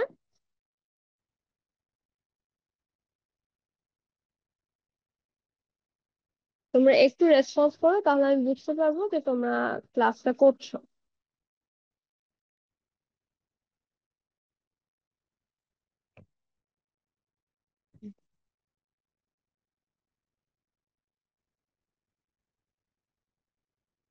আচ্ছা, এরপরে আমি প্রসিড করি তাহলে।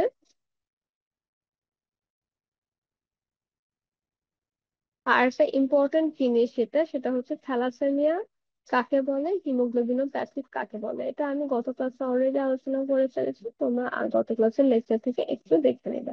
হ্যাঁ, থ্যালাসেমিয়ার টাইপ আলফা আর বিটা থ্যালাসেমিয়া, এতটুকু জানলেই হবে। আর বিটা থ্যালাসেমিয়ার টাইপটা মাঝে মাঝে তোমাদের রিটেনে আসে, ভাইভাতে খুব একটা জিজ্ঞেস করা হয় না।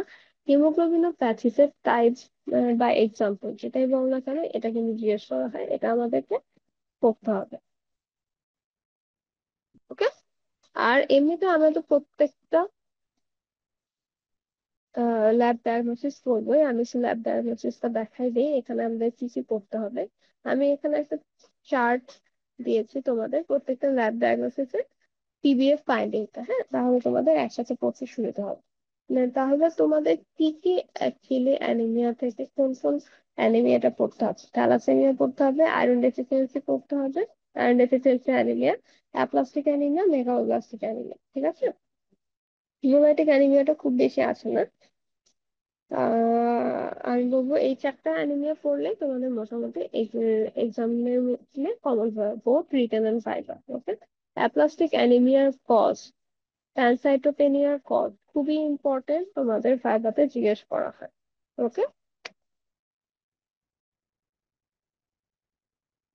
আর প্রত্যেকটার এই চারটা অ্যানিমিয়ারই পিডিএফ ফাইন্ডিং, ল্যাব ডায়াগনোসিস, এই দুটো এই দুটো কোয়েশ্চেন খুবই ভালো করে পড়বে। ঠিক আছে।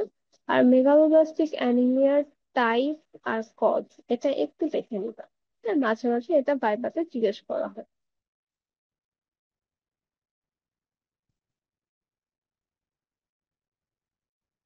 ওকে।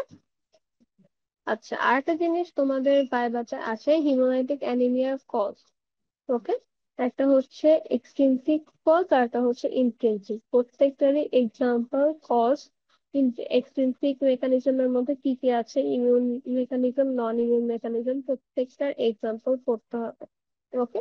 আর ইন্ট্রিনসিক মেকানিজমের মধ্যে হচ্ছে কনজেনিটাল আর অ্যাকোয়ার্ড। কনজেনিটালের মধ্যে কি কি আছে, মেমব্রেন ডিফেক্ট হতে পারে, হিমোগ্লোবিন ডিফেক্ট হতে পারে, প্লাজমা ডিফেক্ট, এনজাইম ডিফেক্ট হতে পারে। ঠিক আছে, প্রত্যেকটা কি কি এনজাইম ডিফেক্টের কারণে তোমার মেগালোব্লাস্টিক অ্যানিমিয়া হতে পারে, হিমোলাইটিক অ্যানিমিয়া হতে পারে, সেটা কিন্তু ইম্পর্টেন্ট।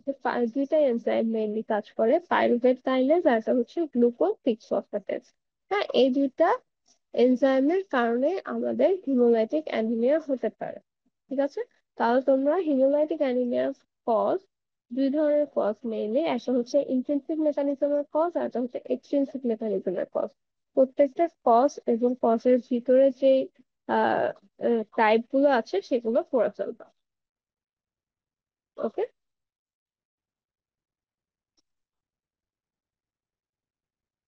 এরপর আসছে ডাব্লিউবিসি তে। ডাব্লিউবিসি তে মেইনলি হচ্ছে লিউকেমিয়া, লিউকেমিয়ার টাইপ, এফএবি ক্লাসিফিকেশন, এএমএল এএনএল এর ডিফারেন্স, এএমএল কাদের হয়, এএনএল কাদের হয়, এএনএল বাচ্চাদের বেশি হয়, এএমএল আর এএলএল সিএমএল, এই তিনটার ল্যাব ডায়াগনোসিস পিডিএফ ফাইন্ডিং খুবই ইম্পর্টেন্ট। ওকে। এরপরে আরো কিছু কোয়েশ্চেন আছে, যেমন ইওসিনোফিলিয়ার কজ জিজ্ঞেস করে। ইওসিনোফিলিয়ার কজ কিন্তু আমাদের রিটেনও আসে মাঝে মাঝে। হ্যাঁ। তারপরে হচ্ছে নিউট্রোপেনিয়ার কজ জিজ্ঞেস করে। ওকে। আর লিউকেমিয়ার ডেফিনেশনটা কিন্তু আমাদের ভাইভাতে আছে। আচ্ছা। এরপরে আসলে মায়োলোব্লাস্ট লিম্ফোব্লাস্টের ডিফারেন্সটা আসে, কোথায় অর বডি থাকে কোথায় অর বডি থাকে না। মায়োলোব্লাস্টে অর বডি প্রেজেন্ট থাকে। আর মায়োলোব্লাস্টের নিউক্লিয়াস গুলো হচ্ছে কিন্তু 2 থেকে 6টা পর্যন্ত হতে পারে মায়োলোব্লাস্টের ক্ষেত্রে, যেটা লিম্ফোব্লাস্টের ক্ষেত্রে মাত্র 0 থেকে 2। মানে 2টা পর্যন্ত তোমার নিউক্লিয়াস হতে পারে। ওকে। আচ্ছা। এরপরে হচ্ছে তোমার হজকিন নন হজকিন লিম্ফোমার ক্লাসিফিক ডিফারেন্সটা আসে, এটা রিটেনও আছে, ভাইভাতে জিজ্ঞেস করা হয়। এগুলো হচ্ছে খুবই ইম্পর্টেন্ট কোয়েশ্চেন। আর ইমিউনো প্রলিফারেটিভ ডিসঅর্ডার কি কি আহ আছে, প্যারাপ্রোটিনেমিয়া কি জিনিস, এই কোয়েশ্চেন গুলো তোমাদের ইউজুয়ালি সেটে থাকার কথা, যদি না থাকে এটা পড়ে নিবা। এই কোয়েশ্চেন গুলো তোমাদের কিন্তু আসে। বেঞ্চ জোন্স প্রোটিন কোথায় পাওয়া যায়, কোন কোন কন্ডিশনে, যেমন মাল্টিপল মায়োলোমা, অ্যামালোইডোসিস, লিম্ফোমা, লিউকেমিয়া, এগুলোর ক্ষেত্রে কিন্তু বেঞ্চ জোন্স প্রোটিনটা প্রেজেন্ট থাকবে। ওকে। আর প্রত্যেকটা ল্যাব ডায়াগনোসিস এর কনফার্মেটরি টেস্টটা করবা, যে আয়রন ডেফিসিয়েন্সি অ্যানিমিয়ার কনফার্মেটরি টেস্ট কি, থ্যালাসেমিয়ার কনফার্মেটরি টেস্ট কি, তো সিএমএল এর কনফার্মেটরি টেস্ট কি, এগুলো কিন্তু জিজ্ঞেস করে আলাদা করে। ওকে।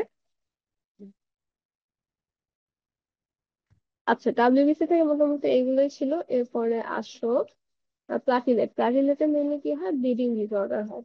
ঠিক আছে।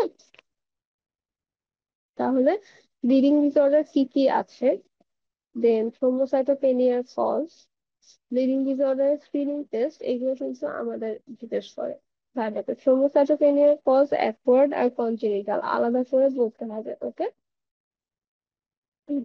থ্রোম্বোসাইটোপেনিয়ার ফার্স্ট কজ অবশ্যই বলতে হবে আইটিপি। আইটিপি হচ্ছে immune thrombocytopenic purpura, not idiopathic thrombocytopenic purpura. ওকে।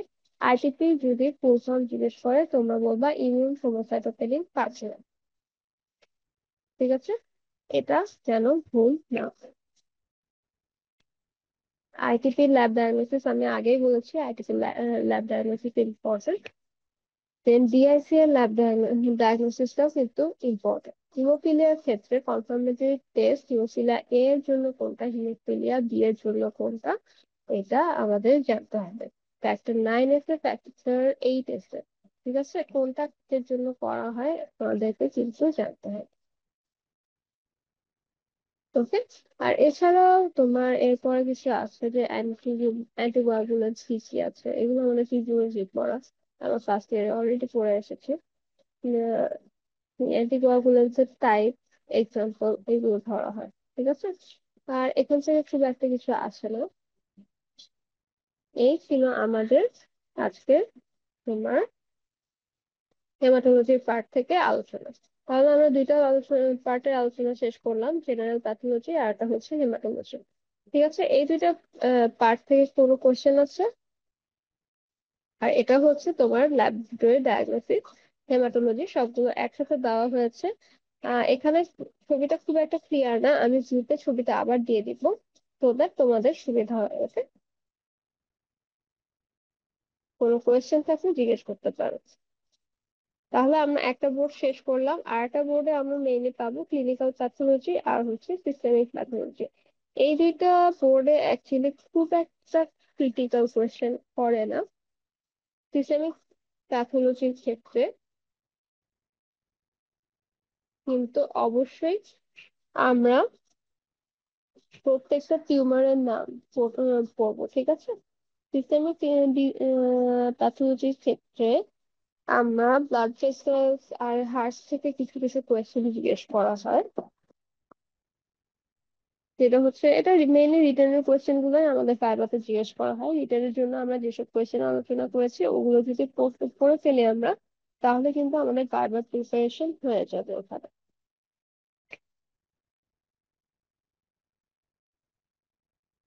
হ্যাঁ, আর হচ্ছে তোমার এমআই, তারপর ইসকেমিক হার্ট ডিজিজ, এগুলোর ক্ষেত্রে রিস্ক ফ্যাক্টর কি কি, কনসিকুয়েন্স কি কি, এগুলো কিন্তু আমাদের অলরেডি রিটেনে আলোচনা করা হয়ে গেছে। রিটেনের জন্য যে ক্লাস কভার করেছি, এই সেম কোয়েশ্চেন গুলো কিন্তু আমাদের ভাইভাতে জিজ্ঞেস করা হয়। এগুলো কিন্তু আমরা ভাইবার জন্য আবার একটু পড়ে ফেলবো, ওকে? এমআই এর ক্ষেত্রে মেইনলি জিজ্ঞেস করা হয় যে কার্ডিয়াক এনজাইমের যে কার্ডিয়াক বায়োমার্কার যেটা আছে সেগুলো চেঞ্জ কি কি হয়, সেই চেঞ্জ গুলো জিজ্ঞেস করা হয়। কার্ডিয়াক বায়োমার্কার কি কি আছে ওর মধ্যে তোমার এখানে নর্মাল চালে খুব একটা জিজ্ঞেস করা হয় না, কি কি এনজাইম আছে এগুলো কিন্তু জিজ্ঞেস করা হয়, ওকে? এমআই এর কমপ্লিকেশন কিন্তু জিজ্ঞেস করা হয়। রিউমেটিক ফিভারের জোনস ক্রাইটেরিয়া মাস্ট পড়তে হবে। জোনস ক্রাইটেরিয়া কিন্তু তোমাদের ভাইভাতে খুবই জিজ্ঞেস করা হয় একটা কোশ্চেন, ঠিক আছে? দেন হচ্ছে এরপরে আমরা তো এরপরে হচ্ছে ইউজুয়ালি বাকি যে টপিক গুলো আছে যেমন রেসপিরেটরি সিস্টেম, জিআইটি সিস্টেম, এগুলোর ক্ষেত্রে রেসপিরেটরি সিস্টেমে তোমার অবস্ট্রাকটিভ আর রেস্ট্রিকটিভ পালমোনারি ডিজিজের এক্সাম ডিফারেন্স জিজ্ঞেস করা হয়, ঠিক আছে? কোনটাতে এপিপি এফবিসি রেশিও কেমন থাকবে সেটা জিজ্ঞেস করা হবে। তোমার অবস্ট্রাকটিভ এর ক্ষেত্রে এপিপি এফবিসি রেশিও কিন্তু অবস্ট্রাকটিভ এর ক্ষেত্রে 0.7 যেটা থাকে রেশিওটা তার চেয়ে কমে যাবে, কিন্তু রেস্ট্রিকটিভ এর ক্ষেত্রে এই রেশিওটা কমবে না। অবস্ট্রাকটিভ লাং ডিজিজের এক্সাম্পল কি কি, রেস্ট্রিকটিভ লাং ডিজিজের এক্সাম্পল কি কি, আমাদেরকে জিজ্ঞেস করা হয়, ওকে? দেন আসো অ্যাজমার ডেফিনেশন, এটা খুবই ইম্পর্টেন্ট, এটা কিন্তু ভাইভাতে জিজ্ঞেস করা হয়। দেন নিউমোনিয়ার ডেফিনেশন, নিউমোনিয়ার টাইপ, নিউমোনিয়ার ডেফিনেশন টাইপ অলরেডি তোমরা রিটেনে পড়বা, এই কোয়েশ্চেন গুলো কিন্তু ভাইভাতে জিজ্ঞেস করা হবে, ঠিক আছে? তো রিটেনের জন্য আমরা যেসব কোয়েশ্চেন আলোচনা করেছি স্পেশালিস্ট সিস্টেমিক আর ক্লিনিক্যালের জন্য, ওই সবগুলো কোয়েশ্চেনই কিন্তু আমাদের ভাইবার জন্য খুবই ইম্পর্টেন্ট, ওকে? আমি বারবার কিন্তু বলছি ওগুলো কিন্তু করতে হবে। নন ফোকাস, নন কমপ্লেক্স কাকে বলে, এগুলো জিজ্ঞেস করা হয়। দেন হচ্ছে তোমার লাংস, যেই টিউমার্স গুলো আছে, ম্যালিগন্যান্ট বিনাইন, দুইটাই ইম্পর্টেন্ট, এগুলো কিন্তু জিজ্ঞেস করা হবে, এগুলো তোমার খুব ভালোভাবে পড়তে হবে। আর একটা জিনিস জিজ্ঞেস করা হয় স্যালাইভারি গ্ল্যান্ডের টিউমার, এটা তোমার রিটিনাও আছে, ভাইভাতেও মাঝে মাঝে জিজ্ঞেস করা হয়। টিউমার যখন জিজ্ঞেস করবে টিউমার কি কি, তখন তোমাদেরকে ব্রড হেডিং বলতে হবে, একটা হচ্ছে বিনাইন আর একটা ম্যালিগন্যান্ট। অনেক ক্ষেত্রে প্রাইমারি আর সেকেন্ডারি হিসেবেও থাকে, প্রাইমারির মধ্যে আবার বিনাইন ম্যালিগন্যান্ট, আর সেকেন্ডারিতে কোথাও কোথাও মেটাস্টেসিস, এগুলো সম্পর্কে আমাদেরকে বলতে হবে, ওকে? ক্লিনিক্যাল আর সিস্টেমিকে মেইনলি টিউমার্স গুলোর নাম গুলো বেশি জিজ্ঞেস করা হয়, টাইপ গুলো বেশি জিজ্ঞেস করা হয়, টিউমারের ক্লাসিফিকেশন গুলো বেশি ইম্পর্টেন্ট। এছাড়াও কিছু কিছু কোয়েশ্চেন আছে যেগুলো আমি বলে দিচ্ছি। এছাড়াও আমি বলবো ক্লিনিক্যাল আর সিস্টেমিক এর ক্ষেত্রে তোমাদের রিটেনের কোয়েশ্চেন আমি যেগুলো বলেছি, যেগুলো আলোচনা করেছি, সবগুলোই কিন্তু ভাইবার জন্য খুবই ইম্পর্টেন্ট। আমাদেরকে ভাইবার জন্য রিটেনের ওই কোয়েশ্চেন গুলো কিন্তু মাস্ট করতে হবে, ওকে? জিআইটি থেকে একটা কোয়েশ্চেন তোমার রিটেনেও আসে, ভাইভাতেও আসে। ভাইভাতে বেশি জিজ্ঞেস করা হয় যে আলসার কোথায়, জিআইটি তে কোথায় কোথায় আলসার হয়, ওকে? যখন জিআইটি বলবে তখন কিন্তু আমাদের ওরাল ক্যাভিটি থেকে স্টার্ট করতে হবে। ওরাল ক্যাভিটিতে সবচেয়ে বেশি আর সবচেয়ে কমন একটা আলসারের নাম কিন্তু অ্যাপথাস আলসার, ওকে? আমাদের এই এক্সাম্পলটা কিন্তু বলতে হবে যখন আমরা ওরাল ক্যাভিটি আলসারটা বলবো, ঠিক আছে? তাহলে ওরাল ক্যাভিটি আলসার যখন বলবো তখন ওটার এক্সাম্পল হিসেবে অ্যাপথাস আলসার মাস্ট বলতে হবে আমাদের। দেন আমরা oesophagus, stomach, small intestine, large intestine, যেভাবে আমরা জানি ওইগুলো বলবো। ঠিক আছে, কিন্তু জিআইটি আলসার যদি বলা হয় আমরা ওরাল ক্যাভিটি থেকে স্টার্ট করবো, কেননা জিআইটি কিন্তু আমাদের ওরাল ক্যাভিটি থেকে স্টার্ট হচ্ছে। হ্যাঁ, আচ্ছা, পেপটিক আলসারের কমন সাইট, দেন হচ্ছে হেলিকোব্যাক্টের ব্যাক্টার পাইলারি কি কি ইনফেকশন করে।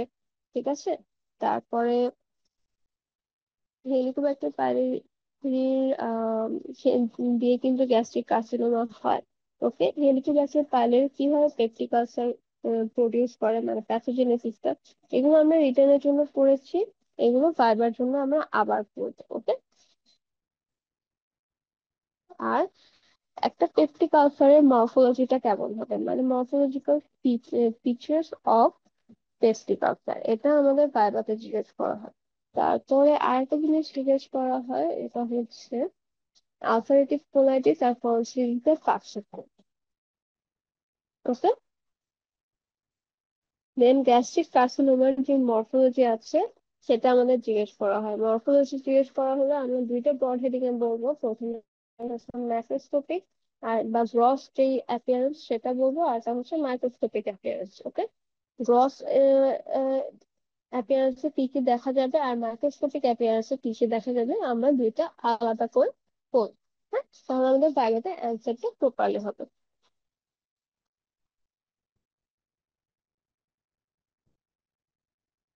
আচ্ছা, আমাদের আরো কিছু কোয়েশ্চেন আছে, যেমন ফুলক্যান স্কয়ার টিউমার কাকে বলে, এটা মাঝে মাঝে জিজ্ঞেস করা হয় ভাইভাতে। এই কোয়েশ্চেনটা আমাদেরকে পড়তে হবে। ঠিক আছে,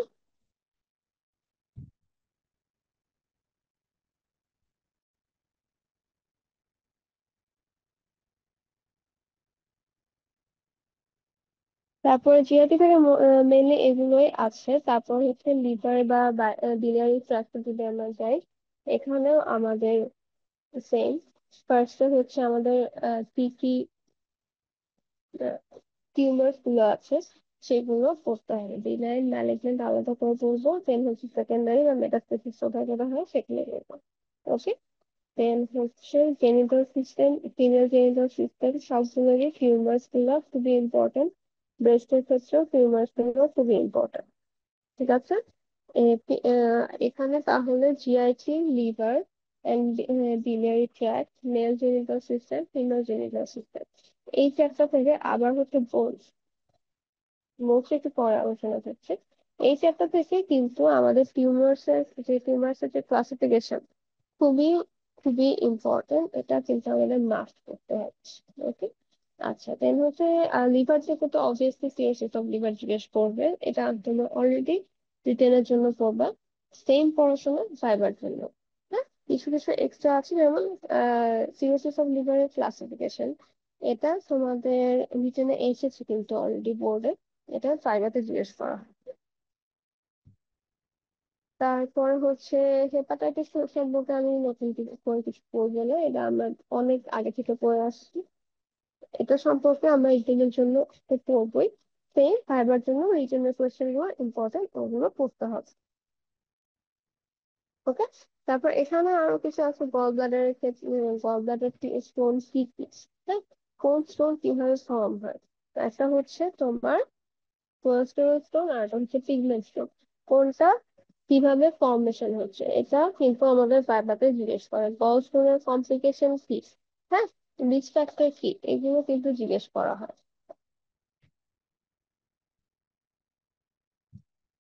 ঠিক আছে, তারপর হচ্ছে নেফ্রোটিক, আমরা কি রেনাল সিস্টেমে আছি, রেনাল সিস্টেমের খুবই ইম্পর্টেন্ট একটা কোয়েশ্চেন, নেফ্রোটিক সিস্টেম কাকে বলে, নেফ্রাইটিক সিস্টেম কাকে, নেফ্রোটিক সিনড্রোম কাকে বলে আর নেফ্রাইটিক সিনড্রোম কাকে বলে, এই দুটোর ডিফারেন্স, এই দুটো খুবই ইম্পর্টেন্ট কোয়েশ্চেন, এগুলো তোমাদেরকে অবশ্যই অবশ্যই জিজ্ঞেস করা হবে, এগুলো যাতে কোনোভাবে ভুল না হয়। হ্যাঁ, নেফ্রোটিক সিনড্রোমের কজ, নেফ্রাইটিক সিনড্রোমের কজ ইম্পর্টেন্ট।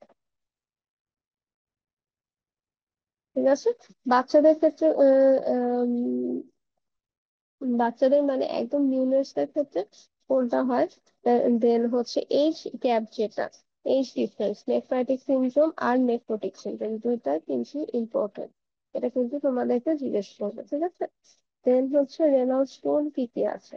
রেনাল স্টোনের এক্সাম্পল গুলো ইম্পর্টেন্ট, খালি নামগুলো পড়ে ফেলবা তাহলেই হবে।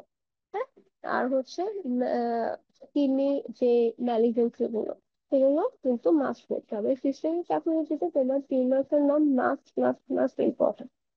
কিন্তু তার মধ্যে GIT, liver, male genital tract, female genital tract, breast, এগুলো হচ্ছে তোমার টিউমার্স গুলো খুবই ইম্পর্টেন্ট। আর হচ্ছে স্কিন, স্কিন থেকে তোমার ওই টিউমার্স এর নামগুলো পড়তে হবে। ওকে, স্কিন থেকে এর চেয়ে বেশি কিছু আসে না। হ্যাঁ, এছাড়াও তোমার মেল সিস্টেম থেকে জেনিটাল ট্র্যাক্ট থেকে কিছু কোয়েশ্চেন আসে। পিএসএ কোথায় কোথায় ইউজ করা হয়, ঠিক আছে। প্রোস্টেটে কি কি ডিজিজ হয়, সেম তোমার ওই টিউমার গুলো কিন্তু চলে আসতেছে, ঠিক আছে।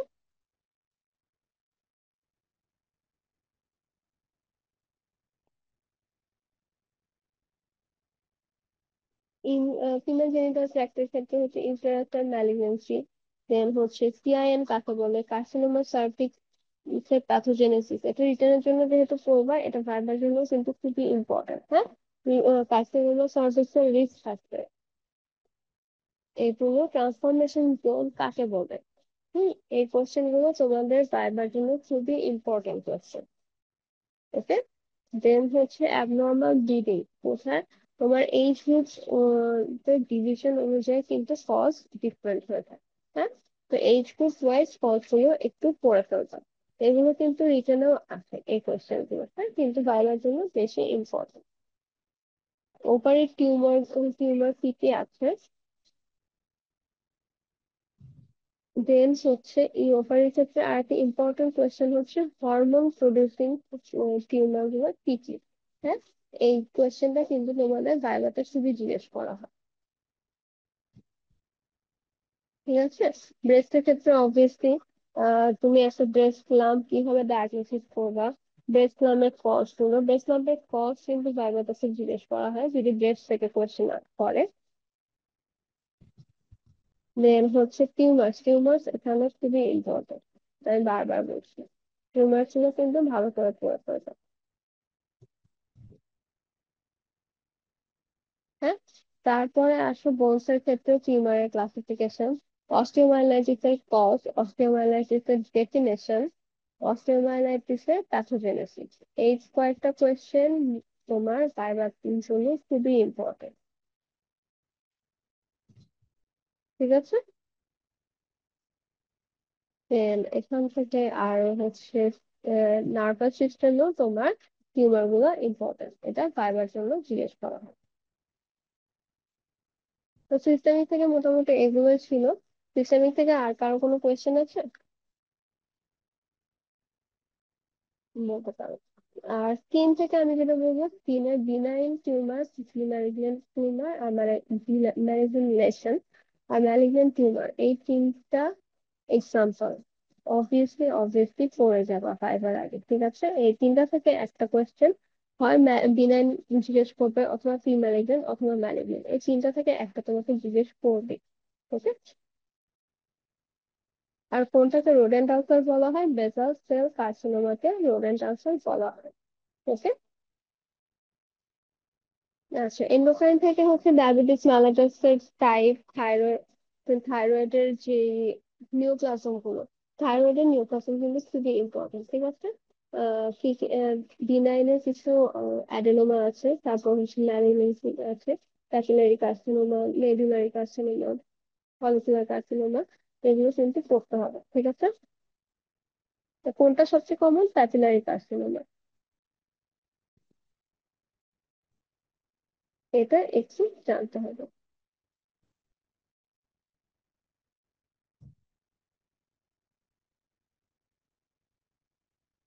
আর এখানে কোনটা কোন কার্সিনোমার সার্ভাইভাল রেটটা কেমন, এটা মাসে মাসে তোমাদের জিজ্ঞেস করতে পারে, হ্যাঁ।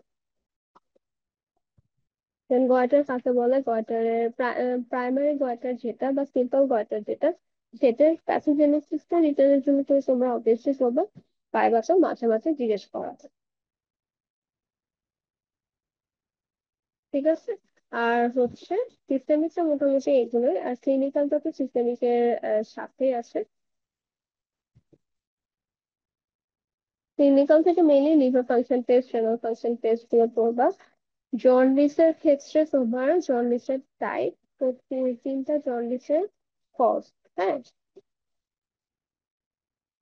হিমোলাইটিক, হেপাটোসেলুলার, অবস্ট্রাকটিভ, তিন ধরনের জন্ডিস। কখন কোনটা হয়, কখন কোনটাতে কোন ধরনের তোমার চেঞ্জেস হয়, ঠিক আছে। আর হচ্ছে এই তিনটার ক্ষেত্রে তোমার কোন ক্ষেত্রে কোন কোন এনজাইম, এএনপি, এএসপি, এএলপি, কোনটায় কি কি বাড়ে, কোনটায় কি কি কমে, ঠিক আছে। এটা কিন্তু তোমাদের important. Gestational diabetes mellitus risk factor, complication, okay. আর হচ্ছে ডায়াগনোসিস, এটা কিন্তু তোমাদের ইম্পর্টেন্ট। জেস্টেশনাল ডায়াবেটিস mellitus এর প্যাথোজেনেসিস যেটা, সেটা কিন্তু তোমাদের ক্লিনিক্যাল কোশ্চেন, রিটেন যে 5 নম্বর কোশ্চেনটা তোমাদের মাস্ট অ্যান্সার করতে হয়, ওখানে কিন্তু জেস্টেশনাল ডায়াবেটিস mellitus এর সিনারিও আসে, ওকে। দেন হচ্ছে HbA1c এর নর্মাল ভ্যালুটা জিজ্ঞেস করে, অ্যাবনর্মাল ভ্যালুটা জিজ্ঞেস করে। কমপ্লিকেশন কি, কমপ্লিকেশন যখন বলবো তখন হচ্ছে অ্যাকিউট আর ক্রনিক আলাদা করে বলবা। ক্রনিকের ক্ষেত্রে আবার মাইক্রোভাস্কুলার, ম্যাক্রোভাস্কুলার আলাদা করে দেবে, ঠিক আছে। লাইকোপেরিয়া, প্রোটিনিউরিয়া, এগুলো কিন্তু ভালো করে করতে হবে, স্পেশালি প্রোটিনিউরিয়া, প্রোটিনিউরিয়া কিন্তু খুবই ইম্পর্টেন্ট, ওকে।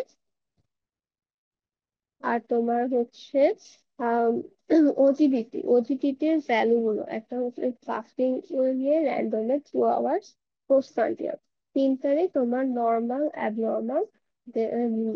অ্যাবনর্মালের মধ্যে হচ্ছে আবার আইজিটি আছে, ডায়াবেটিস mellitus আছে, তিনটাই কিন্তু করতে হবে।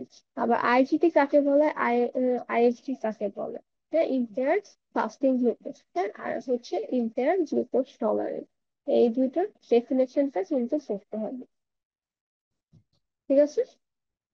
এখান থেকে ডায়াবেটিস mellitus কিন্তু খুবই ইম্পর্টেন্ট, আর ওদিকে হচ্ছে জন্ডিস, জন্ডিসটা খুবই ইম্পর্টেন্ট। আর লিপিড প্রোফাইলটা, লিপিড আর কোলেস্টেরলের মধ্যে হচ্ছে লিপিড প্রোফাইলটা পড়তে হবে আমাদের একটু। আর রেনাল ফাংশন টেস্ট যেটা বললাম, গ্লাইকোসিরিয়াটা করতে হবে, অ্যানিউরিয়া, অলিগো অলিগিউরিয়া, দেন হচ্ছে পলিউরিয়া, কখন কোনটাকে আমরা বলবো, ঠিক আছে।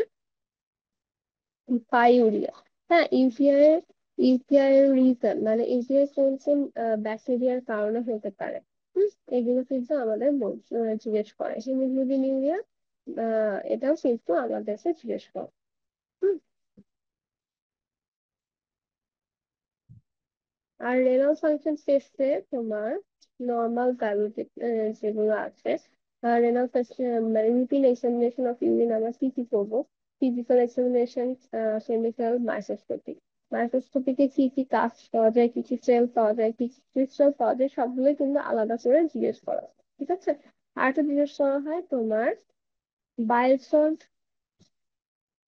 প্রেজেন্স, দেন হচ্ছে সুগারের প্রেজেন্স, প্রোটিনের প্রেজেন্স, আমরা কোনটা প্রেজেন্স, কি কি এক্সামিনেশন, কি কি টেস্ট দ্বারা আমরা বুঝতে পারি, হ্যাঁ, যেমন হিট কোয়াগুলেশন দিয়ে আমরা কি বুঝি, প্রোটিন প্রেজেন্ট আছে নাকি না, ঠিক আছে। তারপর হচ্ছে বেনেডিক্ট টেস্ট দিয়ে আমরা কি বুঝি, যে গ্লুকোজ আছে নাকি না। হুম। তারপর হচ্ছে bile salt, salt ketone bodies, ketone bodies এর ক্ষেত্রে কিন্তু আমরা রোথেরাস টেস্ট করি, ওটা ইম্পর্টেন্ট, এগুলো কিন্তু আমাদের করতে হবে, ঠিক আছে। মোটামুটি ভাইবার জন্য আমি এইগুলোই আলোচনা করলাম। এছাড়াও তোমাদেরকে অলরেডি অনেকবার বলে ফেলছি আমি যে তোমার রিটেনের লেকচারটা একটু দেখে ফেলবা, কজ ওখানে তোমার ফাইবার রিলেটেড আলোচনা করা হয়েছে, কজ রিটেন কোয়েশ্চেন সবগুলোই কিন্তু ফাইবার জন্য ইকুয়ালি ইম্পর্টেন্ট, ওকে। আমরা ফাইবার নিয়ে মোটামুটি একটা আলোচনা করলাম, এবার আসো অস্থি নিয়ে একটু আলোচনা করি, হ্যাঁ। অস্ট্রিতে মেইনলি তোমাদের 10টা প্রসিডিউর সেশন থাকবে, 5 মার্ক করে, 5 বছর 50 মার্ক থাকবে। এখানে প্রসিডিউর সেশনে কি কি কি কি থাকবে, স্পেসিমেন, কিছু স্পেসিমেন দেওয়া থাকবে, কিছু ইনস্ট্রুমেন্ট দেওয়া থাকবে, দেন তোমাদেরকে হিট কোয়াগুলেশন টেস্ট অথবা বেনেডিক্টে পারফর্ম করতে হবে, ওকে। এগুলো মিলে হচ্ছে তোমার অস্থির কথাবার্তা। আচ্ছা, দেখো এখানে এই ছবি যেটা, সেটাকে কি বলা হচ্ছে, এটা হচ্ছে হিমোগ্লোবিনোমিটার, বা আরো ভালো করে যদি বলি তাহলে হিমোগ্লোবিনোমিটার। এইটা তোমাদের অস্তিত্বে থাকে, হ্যাঁ। এখানে তোমাদের কোশ্চেন আসবে আইডেন্টিফাই দা ইনস্ট্রুমেন্ট, আর একটা কোশ্চেন আসবে হচ্ছে এটার ইউসেজ। হিমোগ্লোবিনোমিটারের ইউজ কি, অবভিয়াসলি হিমোগ্লোবিন এস্টিমেট করা হয়, ঠিক আছে। তাহলে ইউজ করলে এটা বলবো। আর পার্টস গুলো তোমাদের টিচাররা ভালো করে দেখায় দেওয়ার কথা। এই যে এই হোয়াইট সেটা দেখছো মাঝখানে, এখানে আমি দেখো অপশন। আচ্ছা আমি একটু আহ, বড় করে দেখাই। এখানে মাঝখানে যে তিনটে রেড লাইনের মাঝখানে যেটা হোয়াইট দেখছো, সেটা হচ্ছে হিমোগ্লোবিন মিটার। এটার মাধ্যমে হিমোগ্লোবিন দুধের কালার আমরা কম্পেয়ার করে হিমোগ্লোবিন মেপে থাকি, হ্যাঁ। দেন এটা একটা ইম্পর্টেন্ট জিনিস যে আরবিসি পিপেট, এরকম আরেকটা পিপেট দেওয়া থাকবে ডাব্লিউবিসি পিপেট। এখন কোয়েশ্চেন হলো দুইটা তো সেম জিনিস, কিভাবে চিনবে? এই যে দেখো আরবিসি পিপেটে একটা রেড বিট থাকবে, ঠিক আছে, যেটা ডাব্লিউবিসি পিপেটে থাকবে না। ডাব্লিউবিসি পিপেটে হোয়াইট বিটস থাকবে, ওকে। আর আরবিসি মার্কিংটা দেখো 0.5 1 1 0 1, আর এটার মার্কিং কি 0.5 1 আর হচ্ছে 11, ওকে। এখানে আমি প্রত্যেকটার পার্সের নাম সহ দিয়ে দিয়েছি ছবিটা তোমাদের সুবিধার জন্য, ওকে। আরবিসি আর স্পেশালি আরবিসি আর ডাব্লিউবিসি পিপেস, এই দুটো ইম্পর্টেন্ট। আচ্ছা এবার এটা আসো তোমাদের ইএসআর, যে এতক্ষণ আমরা বললাম ইএসআর এর জন্য আমরা কি, ইএসআর এস্টিমেটের জন্য আমরা কি কি পড়েছি, উইন্ড্রো, আর এটা হচ্ছে ওয়েস্টার্ন মেথড, হ্যাঁ। এটা হচ্ছে তোমার western ESR tube. Wintrobe ESR tube usually use করা হয় না, আমরা কি ইউজ করি, ওয়েস্টার্ন ইএসআর টিউব, হ্যাঁ। তোমাদেরকে যখন অস্টিতে দিবে তখন এই সাদা বিটস গুলো কিন্তু থাকবে না, ওকে। তোমাদের এতটুকু থাকবে, তোমরা এখানে লিখাই থাকে, তোমরা নিচে হিমোগ্লোবিন ইএসআর টিউব, তো এভাবে তোমরা বুঝতে পারবে, ঠিক আছে। কোনটা থাকবে, ওয়েস্টার্ন ইএসআর টিউব থাকবে, ওয়েস্টার্ন এর মার্কিংটা একটু দেখে নিতাম। হ্যাঁ এখানে আর একটা জিনিস আছে যেটা ইম্পর্টেন্ট, যেটা একটু কনফিউজ হয়। এখানে দেখো দুই ধরনের নিডেল আছে, দুই ধরনের নিডেল আমি পাশাপাশি রেখেছি যাতে তোমাদের ডিফারেন্সটা বুঝতে সুবিধা হয়। আচ্ছা ফার্স্টে এটা বলি, এটা হচ্ছে তোমার বোন ম্যারো অ্যাসপিরেশন নিডেল, ঠিক আছে। এখানে যেটা দেখছো এটা হচ্ছে বোন ম্যারো অ্যাসপিরেশন নিডেল। এখানে যেটা দেখছো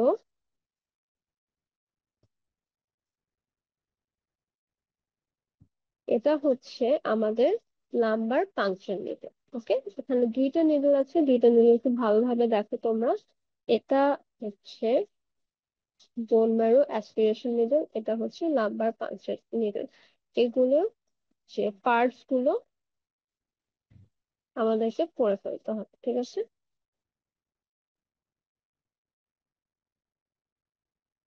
আর এটার use, bone marrow aspiration নিডলের use কি কি, বোন ম্যারো অ্যাসপিরেশন কখন করা যাবে, কখন contradiction, indication, bone marrow aspirate কোন কোন সাইড থেকে করব, এই কোয়েশ্চেন গুলো কিন্তু আমাদের ইম্পর্টেন্ট কোয়েশ্চেন অস্ট্রিচে, ঠিক আছে।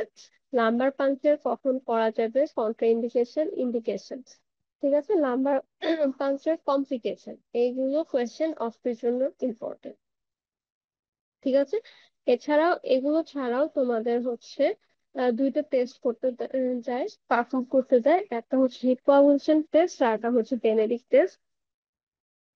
আর এছাড়াও তোমাদের কিছু স্লাইড থাকে মাইক্রোস্কোপে দেখতে হয়, যে ওটার আইডেন্টিফাই পয়েন্টস গুলো লিখতে হয়, স্লাইডটা ইউজুয়ালি মাইক্রোস্কোপের আন্ডারে দেখে তোমরা লিখতে পারবা। দেন হচ্ছে তোমরা যে প্র্যাকটিক্যাল করেছো ওই প্র্যাকটিক্যাল গুলোর মধ্যে থেকেই দেওয়া হয় স্লাইডটা, ওখান থেকে তোমরা আইডেন্টিফাইং পয়েন্ট গুলো লিখবে, ওকে। তাহলে অস্থির স্টেশন গুলো সম্পর্কে বললাম। এছাড়াও এছাড়াও আমাদের যে প্লাস্টিক সিরিঞ্জ যেটা আছে সেটাও কিন্তু আমাদের হসপিটালে দেওয়া হয়, হ্যাঁ। প্লাস্টিক ডিসপোজেবল সিরিজ যেটা আছে সেটা আমাদের অফিসে দেওয়া হয়, এটা পার্টস গুলো আমরা একটু করে নিব। হ্যাঁ, এছাড়াও হচ্ছে আমাদের কিছু কিছু স্পেসিমেন দেওয়া থাকে, যেমন গল ব্লাডার স্পেসিমেন দেওয়া থাকে, এটা আইডেন্টিফাইং তোমাদেরকে আইডেন্টিফাইং পয়েন্ট তোমাদেরকে বের করতে হবে, মানে লিখতে হবে। তারপরে হচ্ছে এগুলোই মূলত অস্ট্রিতে আছে ফিফথ কোশ্চেন। ঠিক আছে, অস্ট্রির এই কোয়েশ্চেন গুলো হচ্ছে তোমার মানে একদম খুবই আসে, এই জন্য আমি এই কয়েকটা স্পেসিমেন একটু পড়াই দিলাম তোমাদের।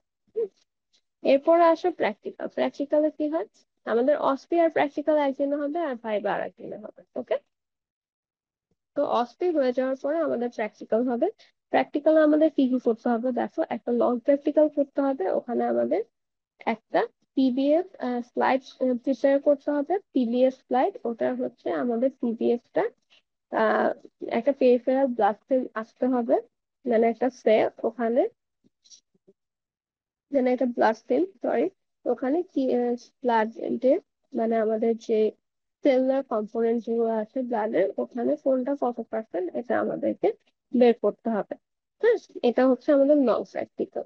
নন প্র্যাকটিক্যাল গেল, এরপরে হচ্ছে শর্ট প্র্যাকটিক্যাল।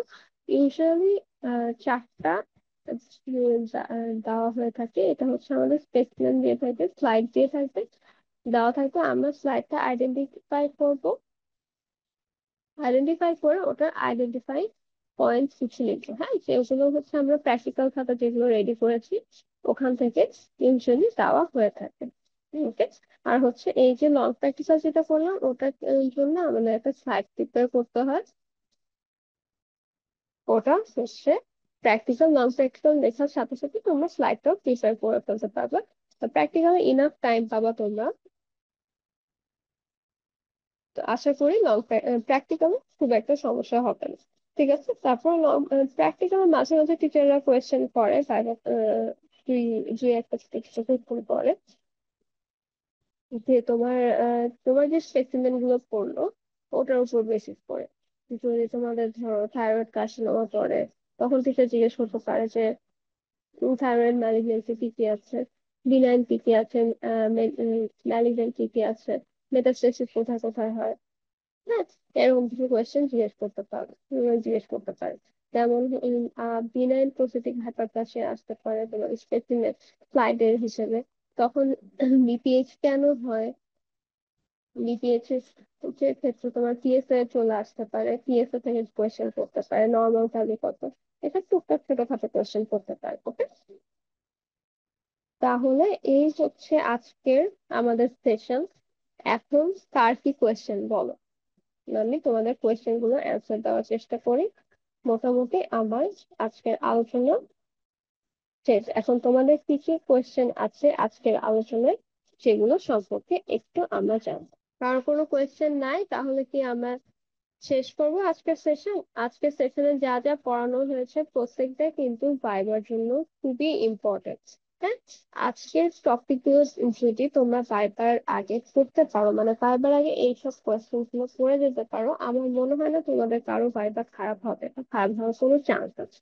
ওকে, তাহলে এই যে কোয়েশ্চেন গুলো আমি বলেছি, কোয়েশ্চেন গুলো কিন্তু তোমরা অবশ্যই একটু হলেও দেখে যাবে, হ্যাঁ, যাতে ভাইভাতে তোমাদের কোনো সমস্যা না হয়। আর রিটেনের যে লেকচারটা স্পেশালি ক্লিনিক্যাল আর সিস্টেমিক এর জন্য তোমরা রিটেনের কোয়েশ্চেন গুলো করবা, ওগুলো কিন্তু ভাইভাতে আসে। হ্যাঁ, আর হচ্ছে জেনারেল প্যাথোলজি আর হেমাটোলজিতে কিছু কিছু ক্রিটিক্যাল কোয়েশ্চেন আসে, এগুলো তো আমরা আলোচনা করলামই আজকে। এরপরেও যদি তোমাদের কোনো কোয়েশ্চেন থাকে বা কোনো প্রবলেম থাকে আমাকে বলবা, আমি সলভ করে দেওয়ার চেষ্টা করবো। ওকে, তাহলে আজকের সেশন এতটুকু পর্যন্তই। সবাই ভালো থেকো। তোমাদের সামনেই প্রফ, খুব ভালোভাবে প্রফ দাও।